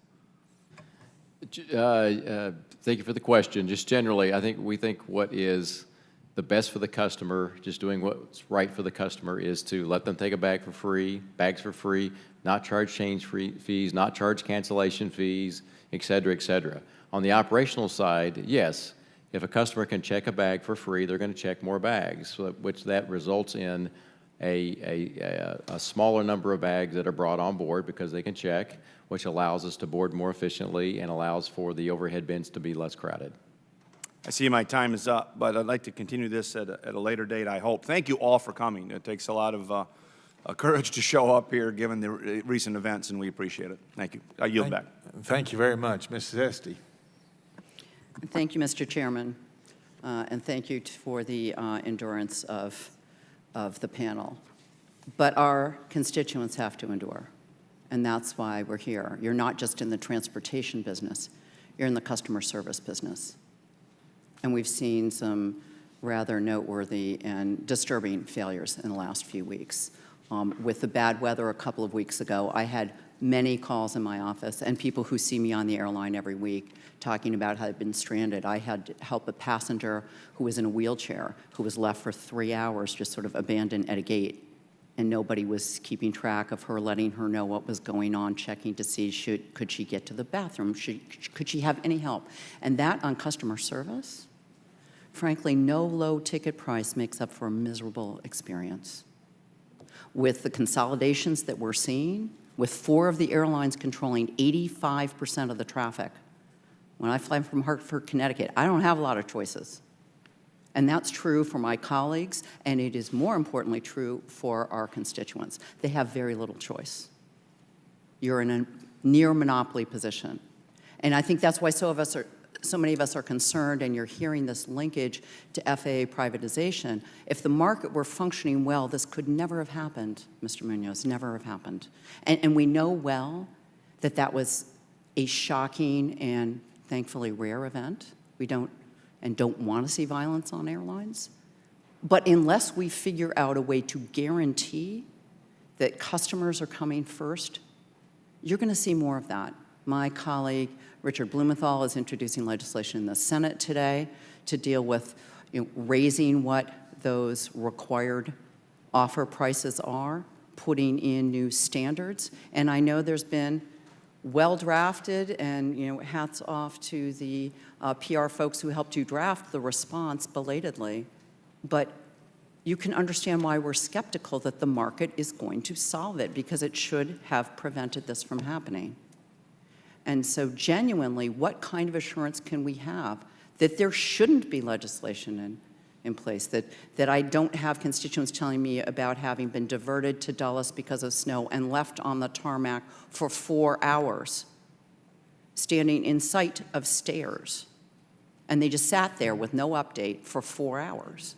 Now, I understand there are snowstorms, but why couldn't someone roll stairs over? I was getting calls from the plane to my office saying, can't you do something? We can see the stairs. No one will tell us what's happening. Then they started to run out of fuel. That bespeaks a focus on the bottom line and having lost the customer. If the customer is really king or queen, you've forgotten that. So how do we fix this? How do we fix this other than folks here having to draft legislation for you to treat our constituents with the respect and safety that they deserve on the airlines, with the consolidation that's happened, because I think it's really important. We talk about the importance of customers being able to vote with their dollars. My constituents don't have that choice. When I'm looking at flights, I don't have that choice. If I need to go to be here in time for votes, I don't have that choice. I don't have that. And I can no longer take like a 3 o'clock flight and think I'm going to get here in time. I have to back it up because I can't count on that. And the lost productivity is billions and billions and billions of dollars of Americans right now who face the same choice that our colleagues all face and saying, well, I guess I got to take that really early flight, make sure I get there in time. I might get bumped. How are we going to fix this? What are you going to do? Not a press release, but what are you going to do in changing your policies? Among them, can I suggest, I never want to see a paying customer pulled off of a flight to move a crew. You charter a plane if you need to do it. But that should never happen. You need to move your crews, I get that. We all get that. But it should never be at the expense of a paying customer, ever. And that's going to be the first thing, on a bill I'm signing on to, because that is the ultimate indication that you have not managed your system well, and you are asking customers to pay for your failure to manage. So genuinely, please come to the table with us and figure out how we're going to set standards in place and ability to hold you accountable. And again, I know none of you want to be here. Frankly, we don't want to be here either. We want our constituents to be happy. We want them to get there safely and get home safely on time, and we do too. But it's got to be more than press releases. It actually has to be change in policies and practices, and most importantly, priorities. Thank you. Thank you very much. Mr. LaMalfa. Thank you, Mr. Chairman, and thank you, panelists, for being here today and enduring this. Indeed, we have a lot of controversy about air travel recently and over the years. I think a great point was made about the sitting on a tarmac in a plane for several hours. I hope that can be something that could have a lot more attention to that in the future. I think some changes have been made, but to be sitting in an airplane waiting for an undetermined outcome, I would hope they could find ways to allow people at least deplane during an unknown delay like that.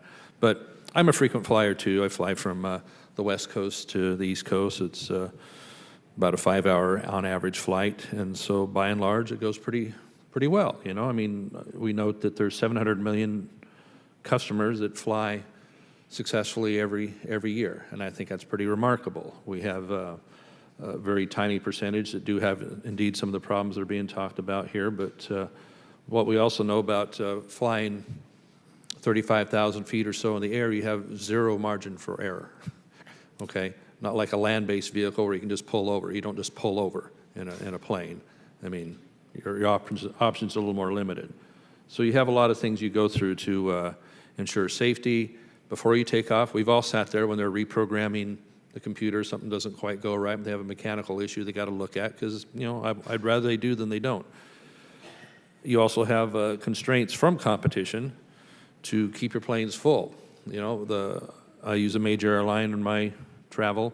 In the first 3 months of each year, my direct flight isn't available because I don't think the airline can keep the seats full. Therefore, I don't want to lose the flight completely having a direct, so I have to hop through Denver or Chicago or something like that for the first 3 months of the year until the tourist season comes in. So we all get there's economic restraints, and that's important. And as a business person, I get that too. So I guess what it gets down to, though, is that we did have this recent incident here, and legislators, when they read something in the newspaper, they want to legislate, and you all are taking your beating here in the committee here today, and United especially. And what I have seen United do is take steps, take remedies towards that. And so a quick question down the whole panel is that, and I think I understood, I'm sorry I've been in and out of the hearing a little bit for a competing hearing. Mr. Munoz, you did mention that you no longer have a policy of pulling somebody off the airplane where you did before, right? That was already seated. That is correct. That's abolished. Okay, for the rest of the airlines, would you just quickly on that? Did you ever have that, or have you since abolished since this issue? We've recommitted that we will never remove a seated passenger to accommodate another passenger. Okay, thank you. And for Southwest, same thing. It's our intent to never involuntarily deny somebody who has already boarded onto the aircraft.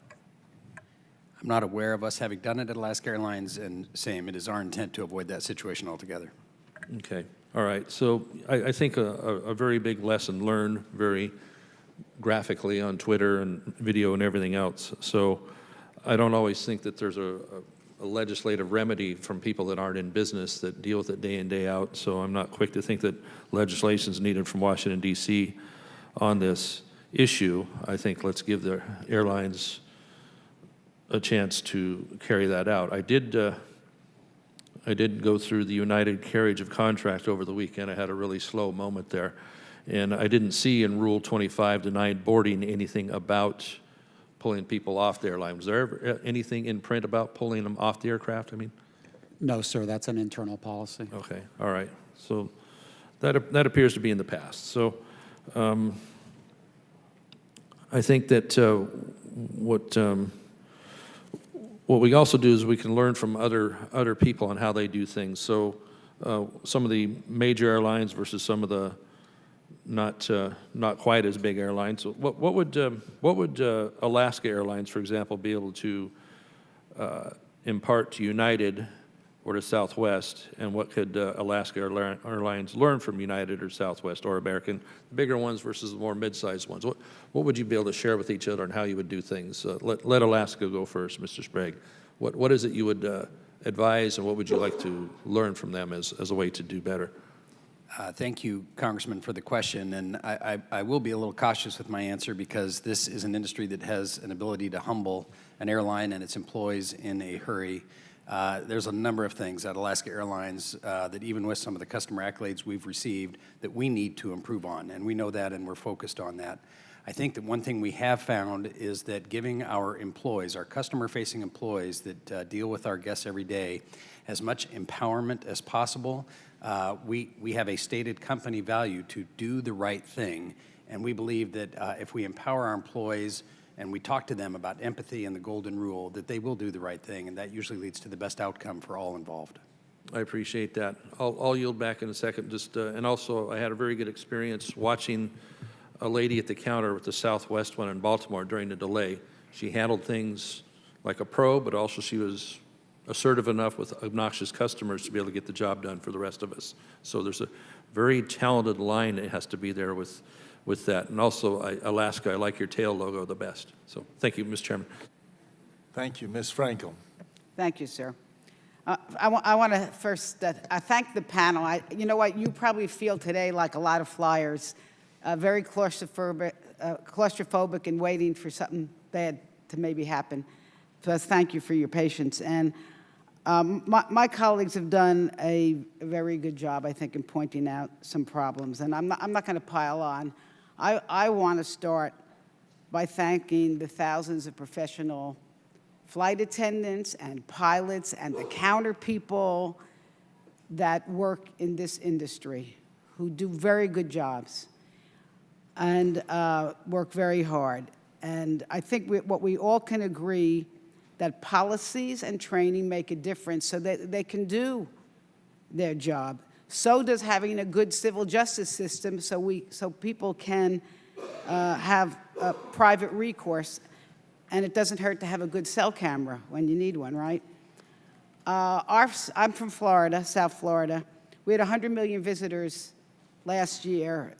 Many of them took planes. The airline industry creates $1.3 million jobs with a $44.5 million payroll in our state. So we have to get this right.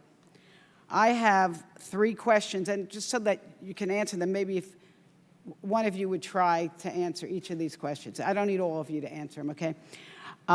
First of all, I'd like to know whether the consumer union folks ever meet with you all and you could sit down and discuss these issues. Number 2, we've talked a lot about overbooking. I'd like to understand what might be the unintended consequences, if any, and how it would affect especially customers if we did not allow overbooking.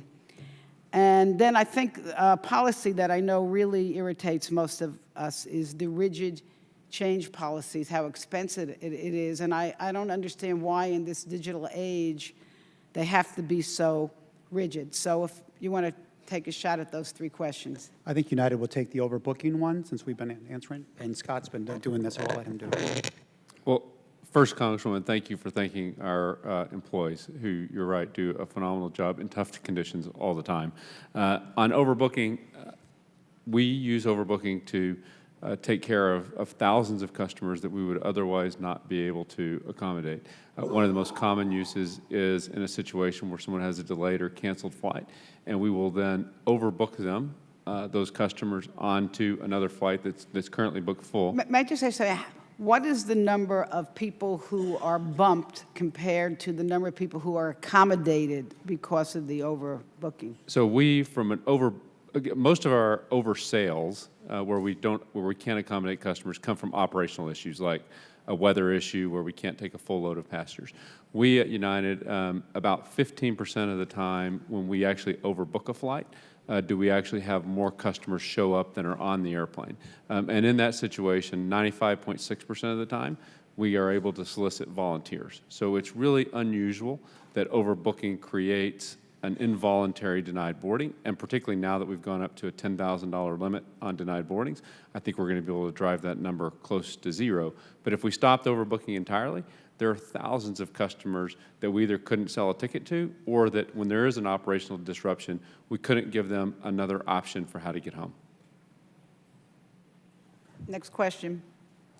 I can take your question about consumer unions. As you know, the Department of Transportation has a robust consumer protection division that oversees airline issues. They also host a panel with both consumer union members and airlines to get together to discuss issues. So that's a good way that we are able to connect. Congresswoman, can I add something to that? Yeah. But I want to get to the rigid change policy, if somebody could. Yeah. Just a quick aside on the issue of that's come up several times, legislation versus self-policing. It should be noted that during the tarmac delay discussions that were so robust a few years ago, I participated on behalf of Consumers Union at a meeting organized by Senator Boxer, and every airline in the United States was invited, as well as the largest airline trade organization, and not one representative showed up. For me, that was a turning point for Consumers Union. They were invited to discuss a serious consumer issue, and they didn't even come. The chairman today noted that some of the airlines that were invited to this hearing didn't come. So I think that speaks volumes. And on the rigid change policy. I can take that question. I had answered it earlier as well. Airlines offer a variety of products to meet differing needs of consumers, and some consumers put a priority on buying the lowest fare and are willing to buy a restricted ticket in order to get that fare, while other customers know they need more flexibility and they prefer to buy a non-refundable fare. So the change fee is something that is basically a way to offer some measure of flexibility. When people buy a non-refundable ticket, with a change fee, we do allow some flexibility there. So that's the purpose of change fees. Thank you, and I yield. Thank you very much, Mr. Woodall. Thank you, Mr. Chairman. You know you're having a bad day when the group that's going to lecture you on customer satisfaction is the United States Congress. Right? That's a low bar to get over. I just want to see a show of hands. When somebody gets stuck for 3 hours in the snow in Dulles Airport, whose airline makes more money because those passengers are trapped out there on the runway? Nobody does? Well, let me ask a different question then. When the stairs fail to get rolled over to my plane so I can climb down, which one of you has operational control over that airport and is preventing those stairs from getting rolled over to my plane? None of you do? Well, let me just ask the other question then. Who is it that's controlling the airspace there on that runway that's not letting planes come and go? Is it the profit-seeking airlines, or is it the consumer-friendly federal government that is controlling those airways? Can someone help me with that? I know the answer to this question, and I just cannot believe that we've been sitting in this hearing again. As if we have the customer satisfaction approval ratings to do it, talking about how if only the government were to regulate more, we would do better. The $1,350 maximum bumped passenger fee that is in DOT regs today, I'm sure folks intended that to be a floor, but it is in fact a ceiling that developed in the industry. If you can't roll the stairs to your plane, if you can't take off just because you want to take off, I want to understand if we're in the safest aviation environment we've ever been in. As we go back historically, have we been in a safer aviation environment historically? No. Well, as we go back, have we been in a more affordable air travel environment ever in our nation's history? So we're the safest we've ever been, we're the cheapest we've ever been, and we want to figure out how to do better for consumers, and we're thinking it might be more federal regulation that will do it. Now, I did a quick back-of-the-envelope count on how many flights take me back and forth to Georgia each and every day, and Atlanta is a different case. And I understand that we have Spirit going back and forth, we have Southwest going back and forth, American takes us direct, Delta's going back and forth. We don't have any shortage. About 36 flights a day take folks back and forth from Atlanta to the region, and competition sorts out the issues.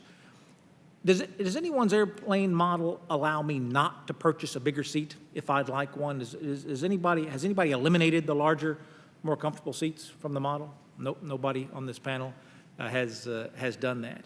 So we haven't eliminated the larger, more comfortable seats. Whose model has added smaller, cheaper seats? Has American added smaller, cheaper seats in the last 10 years? We've changed density on aircraft in some cases where we've added seats, but we haven't changed the size of the seats. All right. Has Southwest added smaller, cheaper seats? We have moved to a new seat, but it's actually wider and more effective pitch. I just can't understand who it is on this panel that believes we care more about your customers than you do. I'll ask my friends from United, Mr. Kirby, you're crunching the numbers day in and day out. How much has United been advantaged in this past 3-week episode? Well, we certainly, this was not something we regret, and it didn't help us financially, but it is going to help us, by the way, be better in the future, because we're going to learn and be a better airline. Well, this is, and I regret that I've spent so much time on my previous rant. I think about the burdens we place on you. My flight attendants today say, Rob, we're not even going to pay that close of attention to whether or not your bag is tucked up under the seat, or whether or not your cell phone's been turned off, because folks are so angry and passengers are pretty tough. We put these responsibilities on you. Every flight I get on says federal regulation requires you to follow the flight attendant's instructions. Your flight attendants had instructions. Folks don't follow those instructions. What is it? What would the enforcement mechanism be if the federal government was not regulating in this place? If it was not true that federal regulations require you to follow flight attendant instructions, what tool would you use to have a rowdy group of passengers follow your flight attendant instructions, which we need to do in the name of safety? We appreciate the role that the FAA plays in ensuring that policies are in place to make our aircraft and our customers safe. I don't believe that there's anyone in this town that cares more about your customers than you do. I don't believe the lesson of United's experience is that customers don't matter. I think the lesson is that customers do matter, and folks are going to change extraordinary policies in order to serve their customer base. We have never been safer. It has never been easier to get on an airplane. I would tell you, Mr. Chairman, the challenges that we face may not come from the private sector. They may come from right here on this committee and right down the road on Independence Avenue. Okay. Thank you very much. Mr. Payne. Thank you, Mr. Chairman. I been listening for the last several hours, and let me just associate myself with the comments made by my colleagues on this side of the aisle, so I won't be repetitious and browbeat the issue. We're clear where we are in this regard. And also, let me state for the record that, I oppose the privatization of the air traffic controllers.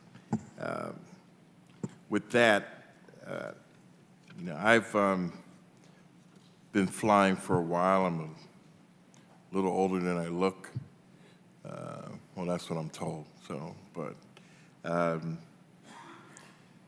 no, I remember People's Express, who then became Continental, who then became United, and they're hubbing in my district, Newark Airport, for quite some time.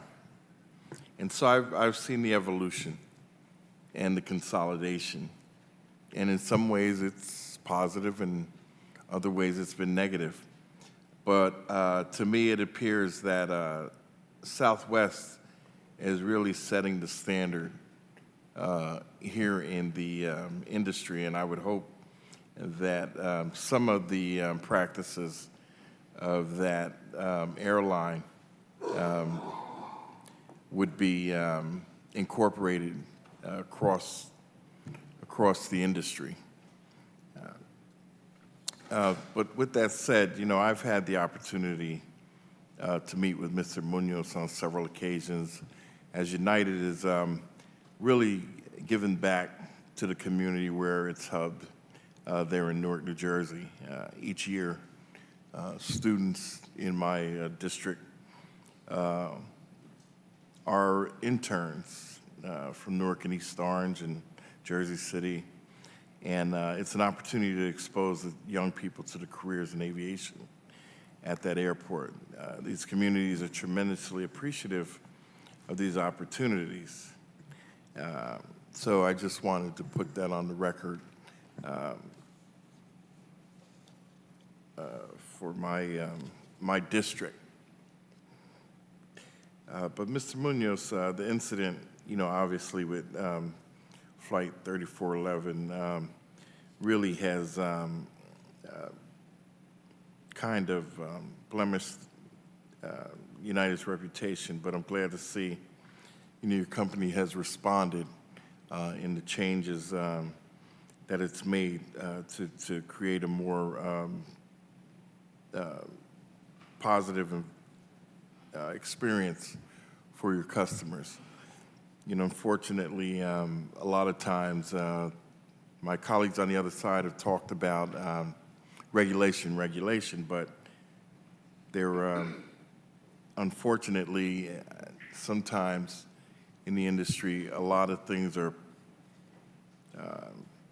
reactive as instead of being proactive.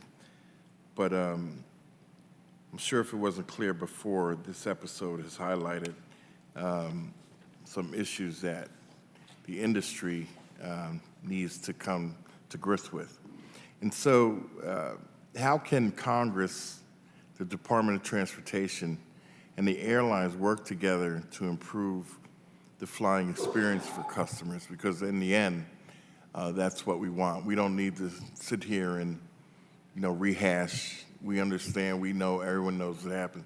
How can we all work together to make the experience more positive for customers? Because that's what we want to do as members of Congress as well. Help you and help the industry as well make this a positive experience. Well, sir, thank you for your comments. And we love our intern program at EWR and have actually expanded that to other places in the country. I think I'm new to this industry, and I've worked in many other industries, and I've had many a debate and a discussion on all these matters. And I think at the end of the day, an open discussion and a more proactive conversation rather than reactive is always helpful to us in business.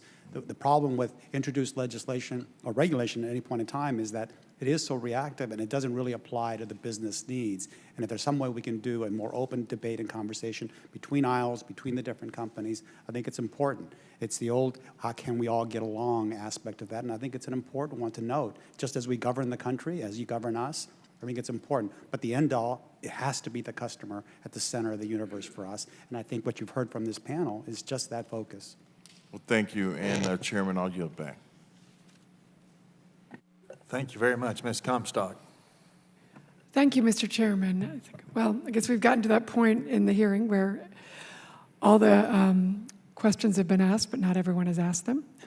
And also, you know, many of the questions that we've already heard from, I would associate myself with, and, you know, genuine concern. And really, you know, it was appalling for everyone to see this, as I think has been expressed. And I do appreciate, Mr. Munoz, your recognizing that and your very strong statement on the initial, you know, I mean, the whole incident, the responses, and the detailed plans that you've come here to outline for us. And I hope we will continue that dialogue. And as I heard Mr. Davis earlier talk about the survey that he took, I hope you will kind of take into mind, you know, focus groups, surveys, reach out more to the flying public to hear from them.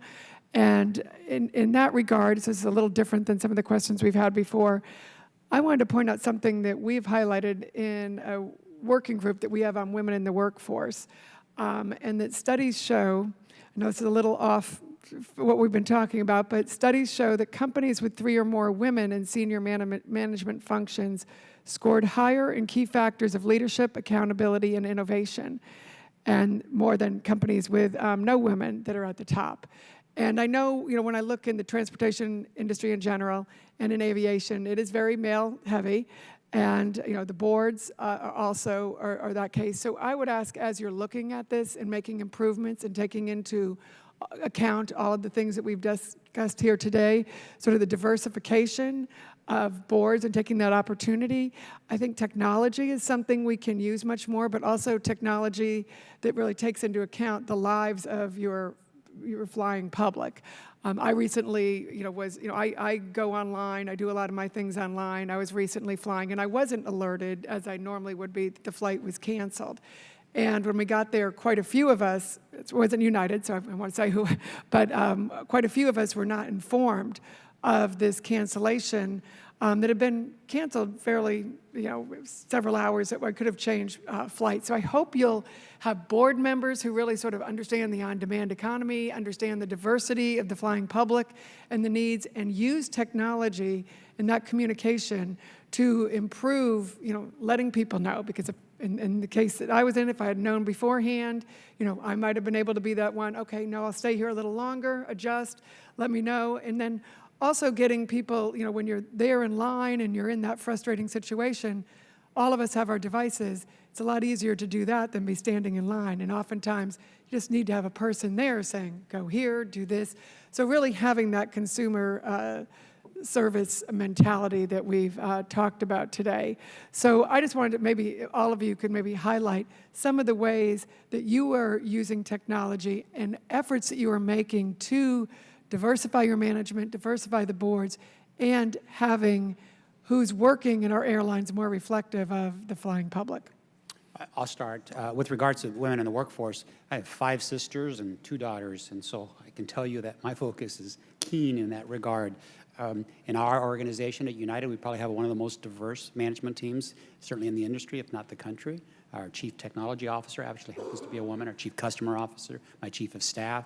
And so we are very cognizant of that. We have 2 women board members. Our board in total needs some work, but again— And how many? 2 out of? 15. Okay. We had a proxy situation, so we have an oversized board. With regards to the technology application, that's one of the most exciting things, and we don't have enough time to really walk you through it. But this, I mentioned an in-the-moment application. We've rolled out 60,000, 70,000 iPhones with applications that actually assist our employees, assist our customers. Information, data about who's flying, where they're flying, connections. But now we're going to have an additional application or a capability that allows our frontline folks to solve issues right on the spot. So it's a whole broad aspect. I could talk about big data and personalization and some of the things that we're doing in the future, but I'll yield some time to somebody else that may want to answer. Congresswoman, I might just comment on the Alaska Air Group Board of Directors. It's 40% female and has other elements of diversity represented on the board as well, and we believe it's one of the most diverse boards of any Fortune 500 company in America. That sort of sets the tone for us. I would tell you that our senior officer group at Alaska does not have quite that same good percentage, but we're working towards that because we do recognize the benefits that you spoke to of having that diversity throughout, not just the leadership of the company, but throughout the entire company. I would also say on the technology front, I mentioned it in my prepared testimony, but we have outfitted our entire customer-facing employee group, both flight attendants as well as airport customer service agents, with mobile devices, so they have readily available information on all of our customers, and importantly, our empowerment toolkit is available to those airport customer service agents in the moment on that device so that they can address problems quickly. Thank you. Congresswoman, we all have a long ways to go. We'll have to do that very quickly for the next 2. Absolutely. But I'm proud to say that at Southwest, if you just take a few examples, our CFO, our VP of in-flight, diversity, our controller, our VP internal audit, our VP communications, VP revenue management, VP technology, and I could keep going. We're all female, and so we've got a very targeted activity there, and not just to increase diversity, but because they are the right people for the right positions. Diversity and inclusion is a core value at American, and we have a number of females on our senior leadership team, myself included, and I'm proud to represent American today. Also have been focused on building diversity within our leadership team and our board. And to your point about technology, I wish we had more time to talk about it. We have a lot of exciting changes coming. As I mentioned before, service recovery is one of our most important customer service initiatives, and that really includes being better able to communicate timely and accurate information to customers, particularly during disruptions, and giving both our employees and our customers the tools in order to provide options and solve problems. So we have a number of new pieces of technology coming out this summer, and I'd be glad to tell you more about them later. Thank you, Mr. Chairman, and I would appreciate having some more along those lines, the discussion on the technology. Thank you very much. Mrs. Lawrence. Thank you so much. To everyone that's here today, thank you for coming. There is, I feel, a very direct need to address the term overbooking. It implies lack of efficiency. You have X amount of seats, and then you have X amount of customers. We keep using a term that is automatically perceived as being inefficient. And I think we need to look at that from a marketing. You all are in customer service. I don't want to be overbooked anywhere. When you take my reservation, I expect for you to honor that. That's just a whole marketing piece that I think this industry needs to look at. You need to relabel it or call it something else. I want to know from the panel that's here, because I have found every time there is a correction, let's give an example. We validate the enormous amount of fees on luggage because of fuel costs. And now we're saying, now I heard today that we're able to give lower passenger fees because we charge more for luggage. Are we going to now see an increase justified by the fact that now if I take you out of a flight, I will give you up to $10,000? So can I expect a justification for an increase in travel based on these new policy that you all are taunting? Because to give me $10,000 for kicking me off a flight is a lot of money, because I don't know too many tickets that cost $10,000. So am I now going to hear from my customers that the prices of our plane tickets have gone up as a result of this enormous response to something that was totally inappropriate? And then the last thing I want to put, and then you can answer. I am always so frustrated by the frustrated staff when there are delays. When, you know, I've had the counter clerk be so hostile to the point where she says, "Don't ask me any more questions. I'm telling you everything I know." And she or he are overwhelmed. And I had an example, and it was none of you that's here, where the flight attendant stopped the line of boarding because he wanted to take the orders of the first class for their drink orders and said, "Would you please wait here and stretch for a minute? I need to take care of them," and backed up the loading. But we need to understand, and some of you seemed a little frustrated by the questions. We are customers, myself, all of us, and customer service is something that I don't know why Southwest is so darn happy every time you're on their flight. I don't know what they give them, happy pills or what, but they're just like, happy, come on in, we're so excited. And then some of them are so uptight, and I see these flight attendants running to get on a flight because they're holding the flight for them to get there. So please, in the few minutes that's left, those are the concerns I have, and I would like some answers.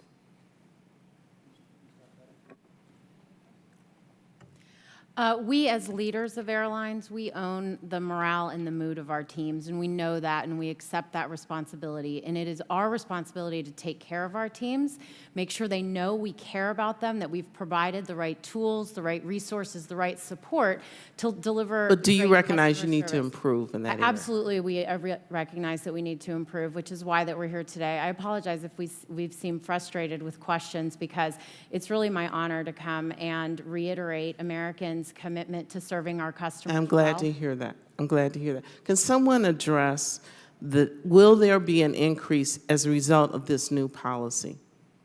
No, ma'am. And in fact, we think that by the new, not just this policy, but the new policies we've put in place, which really does allow our employees to have the tools to use their common sense to solve customer problems by leading to better customer service will actually help us and will lead to a more profitable airline. We don't view this as a cost or something that's going to cause us to drive ticket prices up. Mr. McGee. Yes, thank you, Congressman. There's been a lot of talk about cost today and price, but I think when we dig down into the weeds on these issues, we find that there's not always a correlation between an airline's costs and the fares that they charge. Just last week, The Economist noted that jet fuel prices had fallen by half since 2014. The profit per passenger for airlines in Europe is $7.84. The profit per passenger for airlines in North America is $22.40, 3 times more. And they stated, when costs fall, consumers in America fail to enjoy the benefits. So you've hit on a very key issue. We're told that if we don't check a bag, we're going to see a lower fare. Well, I didn't check a bag yesterday, and as I pointed out earlier, on my flight from Bradley Airport, there was a $250 differential in 7 hours. It's very hard to tell consumers that they're going to see a lower fare when they do certain things, and then they don't. Thank you all. I yield back. Thank you very much. Mr. Sanford is next. I tell my boys all the time that life is a series of course corrections. And what you don't get right in one day, you may get right the next. And to err is human. And I guess with that in mind, what happened on the United flight was a disaster, just cutting to the chase. And there's no getting around it. And some of what my colleague, Ms. Lawrence from Michigan, just mentioned in terms of the way in which passengers handled it at times is equally disastrous. But I would go back, it was actually Churchill who said, never let a good crisis go to waste. Rahm Emanuel actually changed just one word in that phrase. He said, never let a serious crisis go to waste. But in essence, he was paraphrasing Churchill. And what he was getting at is government has a tendency in the wake of any disaster to react, at times to overreact, at times to overregulate, and at times to fight yesterday's battle. And so what may be supposedly a remedy, it turns out yet to produce another consequence that people didn't see coming in terms of higher bag pricing or whatever else. And so I guess my question to each one of you all is to follow up on what my colleague from Georgia was getting at, which is, in some cases, government creates some of these problems, given the conduit that you've got to work through on a daily basis. If you were to pick 3 regulations that cause you either to not give some of the service that the customer would expect or to price things a bit differently, what would be the 3 regulations that you would choose to erase? I'm going to let Scott, who's been in this industry quite a while and across other airlines, he probably has a good view on that. I have my own. I'm not sure I'd call they aren't necessarily regulations. High on our list would be for our partners at the TSA and the Customs and Borders Patrol to have more ability to plan in the future and respond. Some of our hard customer experiences are long TSA lines. It's been mentioned by a number of members today, and Customs and Border Patrol, where we will have situations where we have hours-long backups at Customs. And our okay, but that's a government action. I mean, you punted on my colleague's question. I want to bore back down. Are there a couple things that government you think ought to do different from a regulatory standpoint that would help you to serve customers better? Well, high on our list would be the FAA privatization, because we believe it would really, that's one of the biggest things that we could do to ultimately serve customers better, because we would create more efficiency. But that's a big, broad umbrella. I want to get down in the weeds. Are there 3 specific, small things that are pint-sized, measurable, specific, and achievable in nature that would help you to better serve the customer? I think one would be just our the full fare advertising regulation, just the ability to make it very transparent, because it includes just the taxes today, but just put us all on a level playing field. Okay, that's one. That would be one that I had on my list as well. We don't have the ability to Okay, show I got that. customers, That's right? one. And then also just regulation around GDS, the Global Distribution Systems, and how we display and sell our products. Relaxation there would be helpful. Okay, we're at 2. Sir, I would add in, we talked about the carriage and the charter and the thick documents. I think that Chairman Schuster is correct. A lot of that verbiage is driven by things that have happened in these rooms. And as we move to a more streamlined approach, it'd be helpful to be able to work back and forth on how we can reduce some of that density. Your general, could you be more specific? Y'all place a lot of stuff on us. Like what? I'm trying to get to 3. Well, it's, gosh, I haven't been in the business long enough to understand, but I know it from other. Would your president know one then? Well, I agree with the consumer-facing rules are the ones that are most frustrating for us because we feel like we're not adequately, there's a number of rules within advertising where we would like to actually more clearly communicate to customers, and we would like our partners who sell tickets, people like Expedia, to clearly communicate to customers. And there's a host of specific rules in there that wind up, I don't know the specific exact rules now, but we just have a whole set. They're what my two colleagues, similar to what my two colleagues referred to, of rules where we have a bunch of requirements to communicate to consumers, and we wind up confusing the issue. We would much prefer clear communication. Mr. McGee, would you see that from a different vantage point? Again, I'm trying to get really specific and maybe, I just I saw a note passed to Mr. Jordan. Did you have a good one he just handed you? And then I'm coming to you, Mr. McGee. And my staff does that to me, so I get it. Oh, this is an old one here. This revenue diversion. So taxes and fees should stay within the aviation system. Got it. I think as a basic. Yeah. Yes, sir, Mr. McGee. I'm sorry. Thank you, Congressman. We've just heard from several airlines that they're looking for less regulation on fares and fees and how that is translated to consumers. From our perspective, yes, we have an absolutely different perspective. The airlines are the ones that are imposing these ancillary fees. They say they are optional, but as has been pointed out here today, for many people, not taking a suitcase is not an option. It's necessary. And yet, the transparency on getting a full and complete fare, inclusive of mandatory taxes and fees that we all have to pay, and ancillary fees that the airlines impose at their will, that has become more cumbersome and more difficult from a consumer perspective, both on airlines' own branded websites and on third-party sites, than it's been. Thank you, and I see I've gone over my time. Thank you, Mr. Chairman. I'm required to call a 5-minute recess at this point. 5 minutes.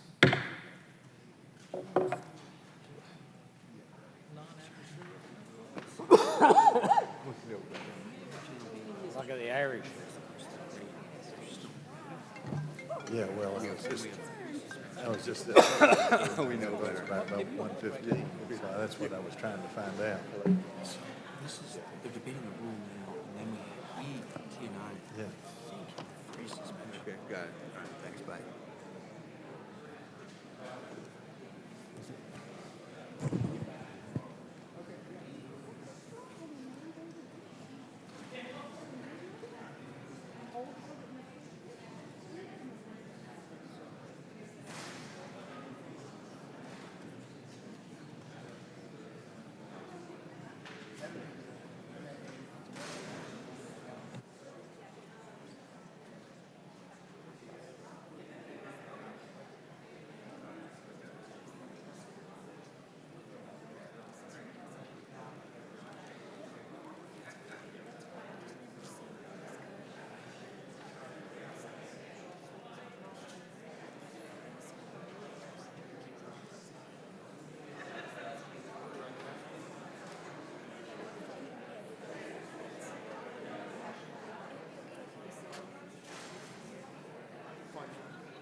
let's go ahead and have the witnesses and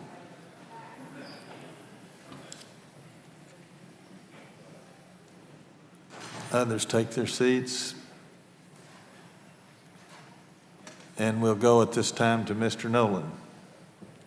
Mr. Nolan is next. Thank you, Mr. Chairman, and I want to thank all the witnesses for being here and being candid and straightforward, and particularly grateful for your assurances that what has happened to some passengers in recent weeks and months and other times when they didn't necessarily get recorded on video. We appreciate your assurances that that will never happen again, and I'm sure everybody in the country will be watching to make sure that those assurances are fulfilled, and we're grateful and thank you for that. I'm going to just quickly, as I can, relate a recent incident and then ask you to respond. My colleague, Congressman Lewis, and I were at the airport a couple weeks ago on a Thursday, and because of weather, our flight was delayed and then delayed again and delayed again. And nobody was able to get any opportunity to discuss with anybody on the airline any alternatives that might be made available. Our distinguished acting chairman, Mr. Duncan, pointed out that some years ago, people in Russia had to wait to as many as 4 days to get an alternate flight. Well, that's exactly what happened to us here in our nation's capital. After the flight was finally canceled, again, no opportunity to talk with anybody, to get any information about anything, nobody offering compensation for hotels or food, or nobody offering to put anyone on another airline. Everybody was just unilaterally informed that they wouldn't be able to get a flight out until the following Monday. And of course, it was Cherry Blossom Festival, and hotels are running $500–600 a month, a night. And needless to say, there was a lot of very upset people, and understandably so. Mr. Lewis and I were able to get a couple of tickets to a nearby city, and through a number of efforts, including my granddaughter, able to get back home. But there was, because the airline was overbooked in every flight, there was no place in America we could fly to and catch a connecting flight to get back to Minneapolis, Minnesota. I never would have believed that was possible. For crying out loud, we could have flown to London and back and gotten home in a timely manner. So my question of each of you, and I know we only got 5 minutes here, but what kind of policy does each of you have for compensation for people that are caught in those circumstances? I understand weather caused the initial, but can we extend the cause of weather to the second day, the third day, the fourth day, the fifth day? I mean, what kind of compensation do you offer? What kind of alternatives do you offer for other airlines? And what kind of communications do you offer to your customers in a situation like that, which is so troubling and confusing and difficult for so many airline passengers? Please. Thank you, Congressman, and I hope that wasn't United, and I think it probably wasn't, but we... it wasn't one of the airlines who was represented here today. It was Minneapolis, so I guess I know what it was. Yeah. But we, at United, those follow-on cancellations, our policies will be to take care of the customers and treat them as if they're cancellations that are caused by us, and so to try to provide accommodations in follow-on cancellations that are occurring. And then would you put them on another airline or We compensate them? We put several 100,000 people on other airlines, and in those situations, our focus in any of those situations is to take care of the customer first. Our operating people are not concerned with a P&L. They're focused on taking care of the customers. All right. Thank you, Mr. Kirby. The same, Congressman. One thing I would add to your question is communication is incredibly important in those situations, and so we have minimum guidelines for intervals between communication updates that we ask our staff to adhere to, and we've also started asking our captains, who we know the customers have deep respect for, in certain irregular operations situations, to also provide an update. Thank you. And Congressman, really the same thing. We treat those follow-on cancellations the same way. We provide vouchers for hotels and meals and those kinds of things, but the desire is constantly to take care of the customer. Ms. Filipovich? Likewise for us at American, and as I've mentioned before, service recovery is really one of our top priorities, and I think your experience is illustrative of the importance of that. And when we get into irregular operations, making sure not only that we're communicating with customers, but we're providing options and providing compensation. So that's something that will always be our focus as well. Mr. McGee? Thank you, Congressman.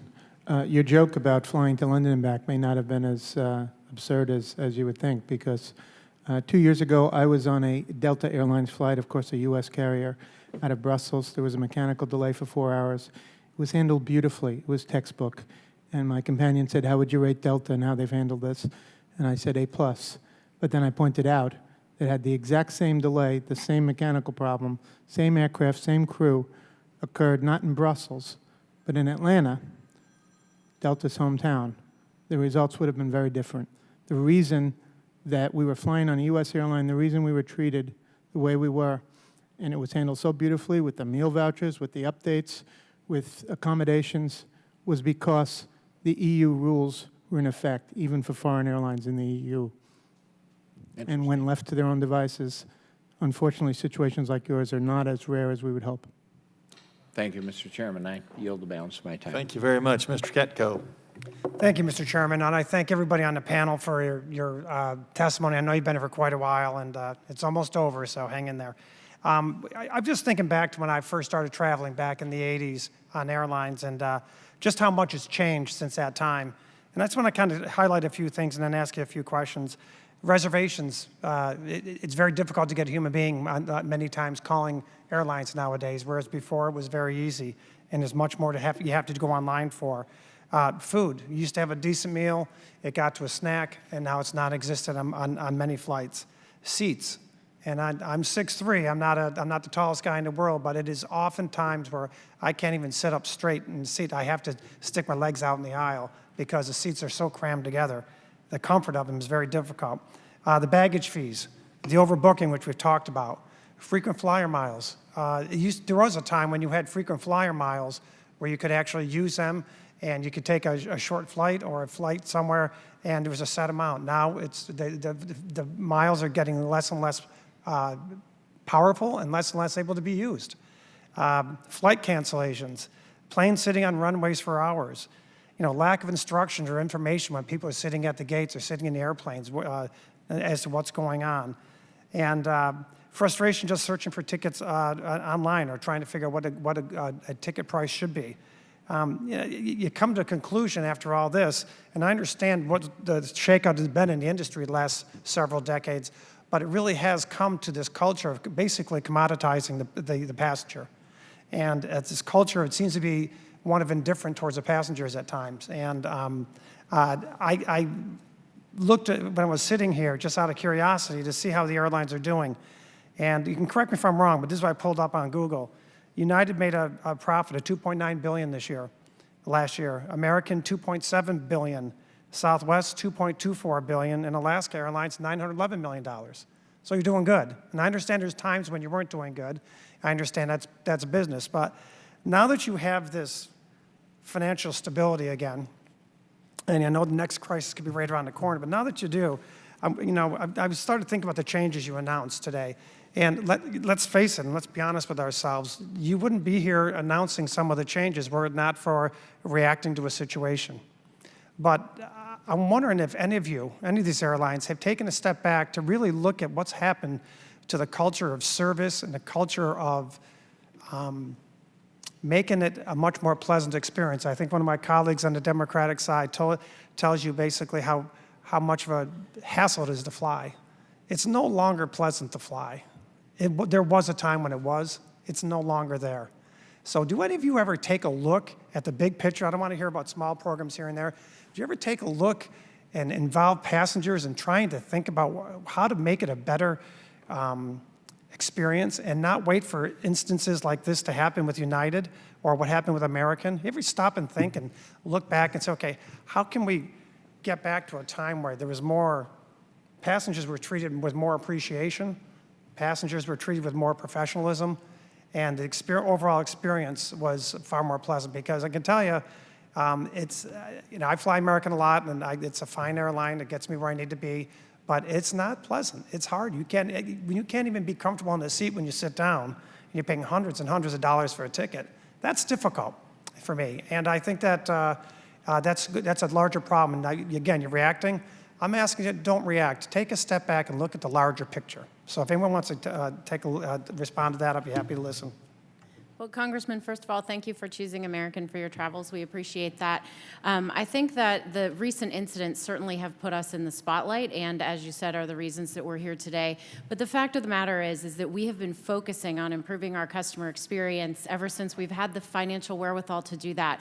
As you noted, we are kind of, in the last few years, coming out of a time of decades of turmoil, and I think what we lost during that time was while we were changing our business model in ways that, as you noted, were not always popular for customers, and really just trying to survive, that was a time when other industries were really investing to form more customer-centric cultures. And so our customers' expectations are not only formed by the experiences they have with us, but also experiences they have with other industries. And we know that we have some catching up to do. We're very focused on that. As we noted in the opening remarks, American is investing billions of dollars in new aircraft, new product and amenities for customers. We're investing in service training for our people. We're adding team members. We're growing service. And alongside of that all, we have significant efforts invested across our leadership team in finding ways that we can do better for our team members and do better for our customers. So you have our commitment. We are gratified to see customer satisfaction scores improving, and we'll continue to work towards that goal. Thank you very much. Thank you. Ms. Wilson. Thank you. Let me welcome everyone here today. I am an American Airlines traveler. I travel American Airlines twice per week. Every Monday or Friday, or Tuesday or Thursday, I'm on an American Airlines plane. And I just want to sum up what I see happening. It seems to me as if this whole scenario is like sororities and fraternities, and you have people hazing all the time. And everyone who is in charge of these sororities and fraternities know that this hazing is going on. But no one does anything to stop the hazing until one day it's exposed on social media. And when it is exposed on social media over and over again, then panic reigns throughout the industry and throughout the whole nation, that this is what's happening on our airplanes today, and this is what's happening in airlines. So I'm just wondering if now all of a sudden we've had these different scenarios where we see customer service just breaking down. Everyone is going to be trained now. We're going to start training. Well, what was happening prior to this incident becoming such a publicity phenomenon? Are you connected at all with the university or someone to train your employees the day they are hired? Or is this something you hire and put them to work without any training, and then you wait 6 months until you have maybe 30 people, and then you train all of them? Explain to me, I would like for each of you to explain to me, especially American and United, explain to me how the training process takes place for new employees coming in.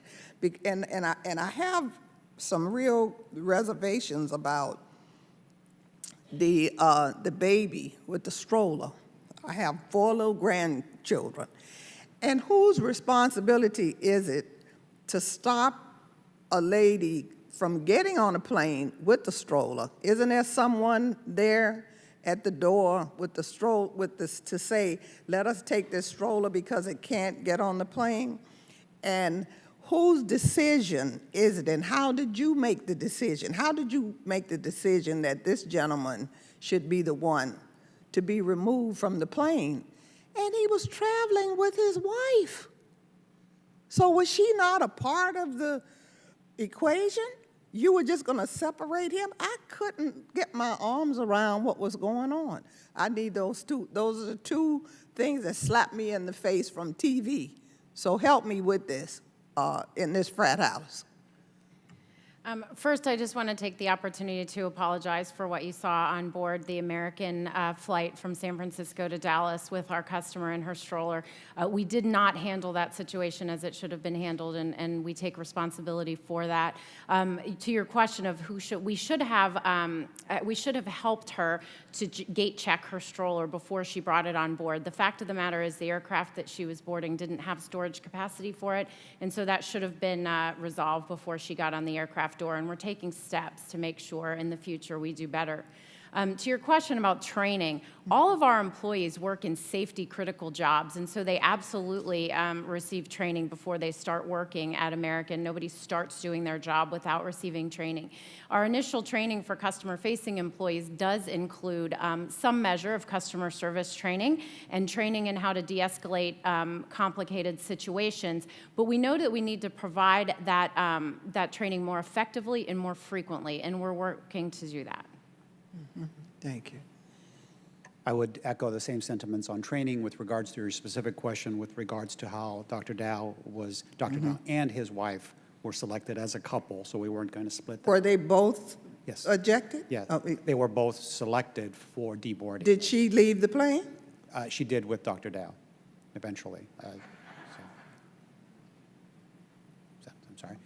And with regards to how they were selected, it's an automatic system that simply applies some logic to the fact that the fare that you paid, how much you paid for the ticket, and your status as a Mileage Plus member, across other dimensions down below, but those are the two basic ones that we work through. But just let me see, in the last 5 years, has anyone ever been ejected from your airlines other than security or health reasons, physically, any of you? There are instances more often than we would care with regards to, for safety and security. With regards to the specific process with Dr. Dow and his wife, we can't remember a time when that happened. So it was an incident that was once in a... What about Southwest or?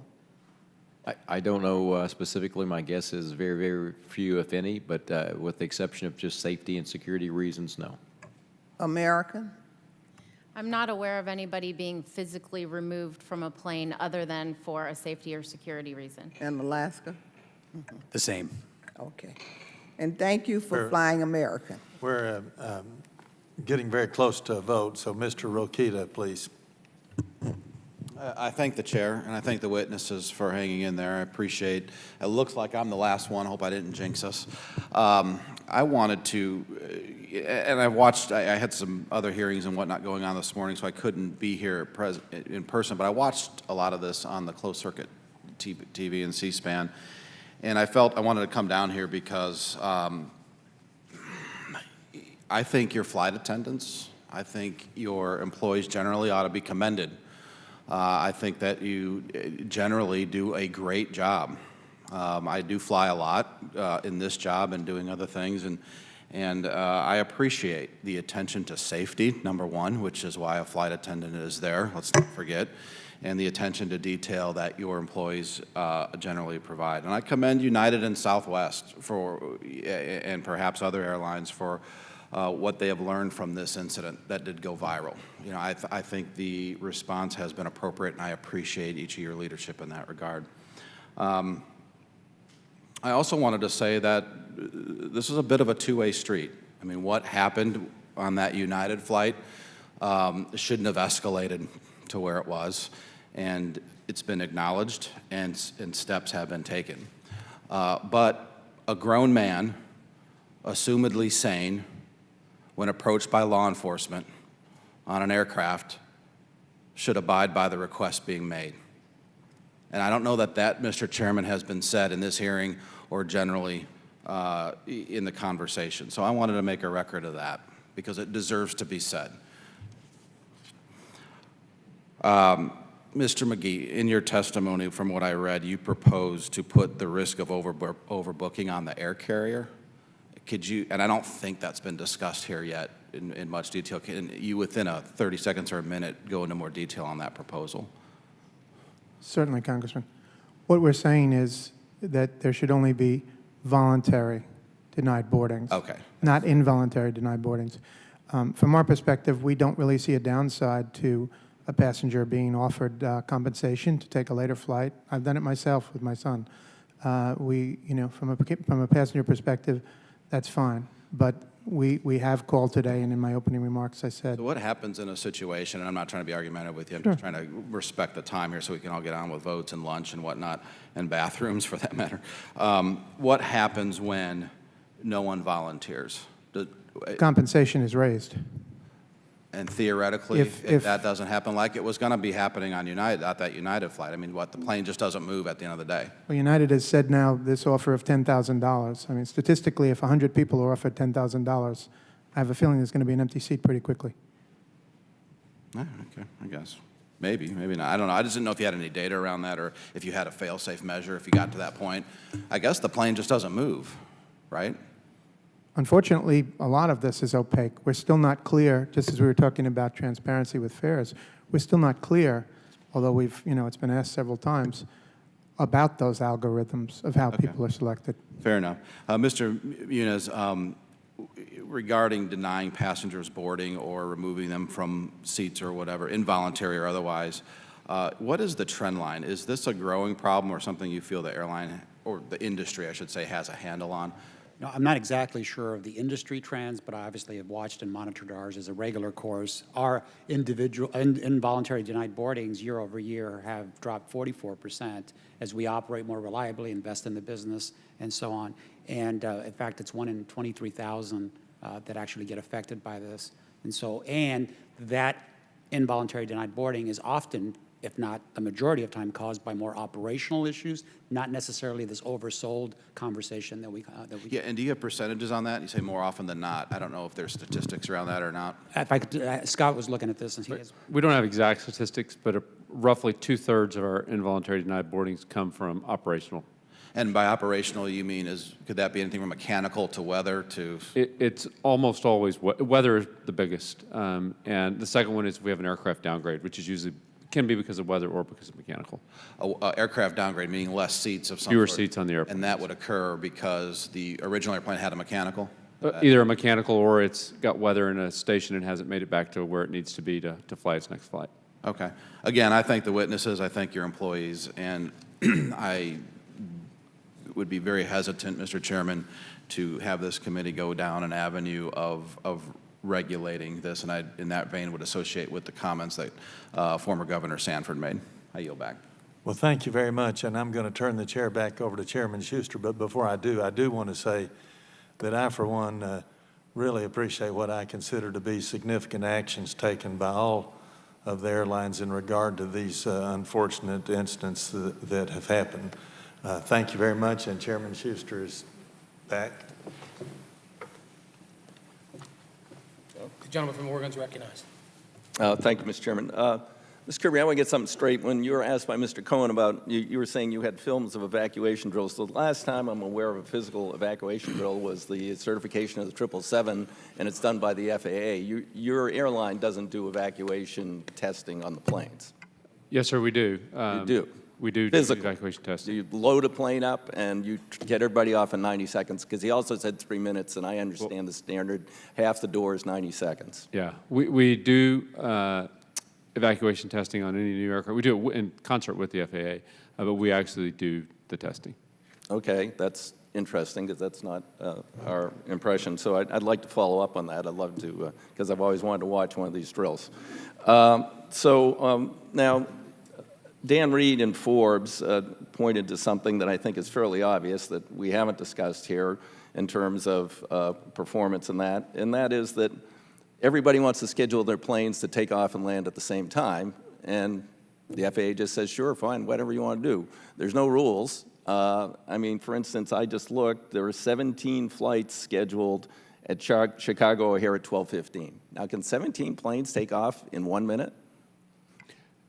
Senator, at O'Hare, about 5 on 5 Yeah. parallel runways, and we schedule at United, we call it sloping the schedule. where Right, but what I'm getting at is, so what Mr. Reed, who is an advocate of privatization, says, he says, don't overpromise. And he says, you know, only airlines can make their planes back off their gates the right order, right times, reduce congestion in airport taxiways. They can only schedule their flights in such a way they're neither delay prone nor excessively long. Now, you talked about RNAV versus radar. And I, again, looked on FlightAware and looked at a bunch of your planes that are in the air now, and they are all doing climb outs, straight lines, long distances. For instance, this is just one of many I saw. Houston to San Francisco, it's flying an RNAV, GPS-based departure route. It climbed directly to its cruise altitude. It's flying a straight line GPS-based route called a Q route, and then descending into SFO using RNAV GPS-based arrival routing. So, what percent of your flights, your mainline flights, I'm not talking about United Express, are using RNAV now and GPS-based? I'm not sure, Congressman. Okay, but there are, There are some RNAV routings. Right, because you were talking about the zigzags and that. I mean, again, just in looking at this, I mean, it seems to me the most frequent cause of that now is inadequate capacity. For instance, everybody wants to land about the same time, and so then you got to start flying the zigzags to get there on a radar approach versus, using RNAV, because you just can't land more than one plane at a time when you've only got one runway, or two planes if they've got enough separation. So, I recommend the article to you because, I mean, I know you're advocating privatization and to others advocating it, but you really should read his article. He says, don't overpromise, and he's particularly, critical of Mr. Cohn. Mr. McGee, you have any comments along those lines? Right now we're hearing about customer issues and that. We're hearing about concentration of the industry, very little choice for people, particularly in the 55 or so airports that are one and 150 that are 50% more than one airline. So the question would be, well, now if we give control of the air traffic system to the airlines, effective control, 4 seats on a 13-person board, what do you think that means for customers and efficiency? Well, it's going to be particularly hard felt in the high-density airports, in the busiest airports in the country. Now, I mean, what you just said is obviously a critical enough issue, 17 flights scheduled at the same time. But underlining that is another problem that hasn't been really discussed, and that is the outsourcing, and it is outsourcing, the airlines call it partnering, but outsourcing of mainline flights to regional carriers. Up until recently, I don't know if it's still on there, but the Regional Airline Association on its own page boasted about the fact that not only are more than 50% of all domestic departures operated by regionals on behalf of major carriers, but in addition, they boasted of the fact that most of the departures every morning between New York and Washington, two of the busiest airports, not just in the country, but on the planet, LaGuardia and Washington National, are operated by regionals. So we have to ask ourselves, is that the best use of those slots to use smaller aircraft on some of the highest? So you're saying that just because it's you've got a small aircraft, and basically maybe you can follow it a tiny bit more closely, a little bit more closely, but because of weight turbulence, but you're taking up basically a slot with 60 people on board versus a slot with 180 people on board. Absolutely. I mean, I'm rusty on some of these issues. It's been a long time since I worked as an airline dispatcher. But the bottom line is that, as they used to say, all metal requires X amount of space between it. So whether it's a large aircraft or a small aircraft, there are differences with weight turbulence and things like that. But the bottom line is, again, are we using these are public resources. Let's remember. These are not airline resources, the slots. They belong to the public. They're treated as if they were private domain. But are we using them to the best ability, in many ways, not just in terms of safety and efficiency, but also in terms of the carbon footprint? Okay. And just one last observation from the Bureau of Transportation Statistics. 81.42% on time in 2016.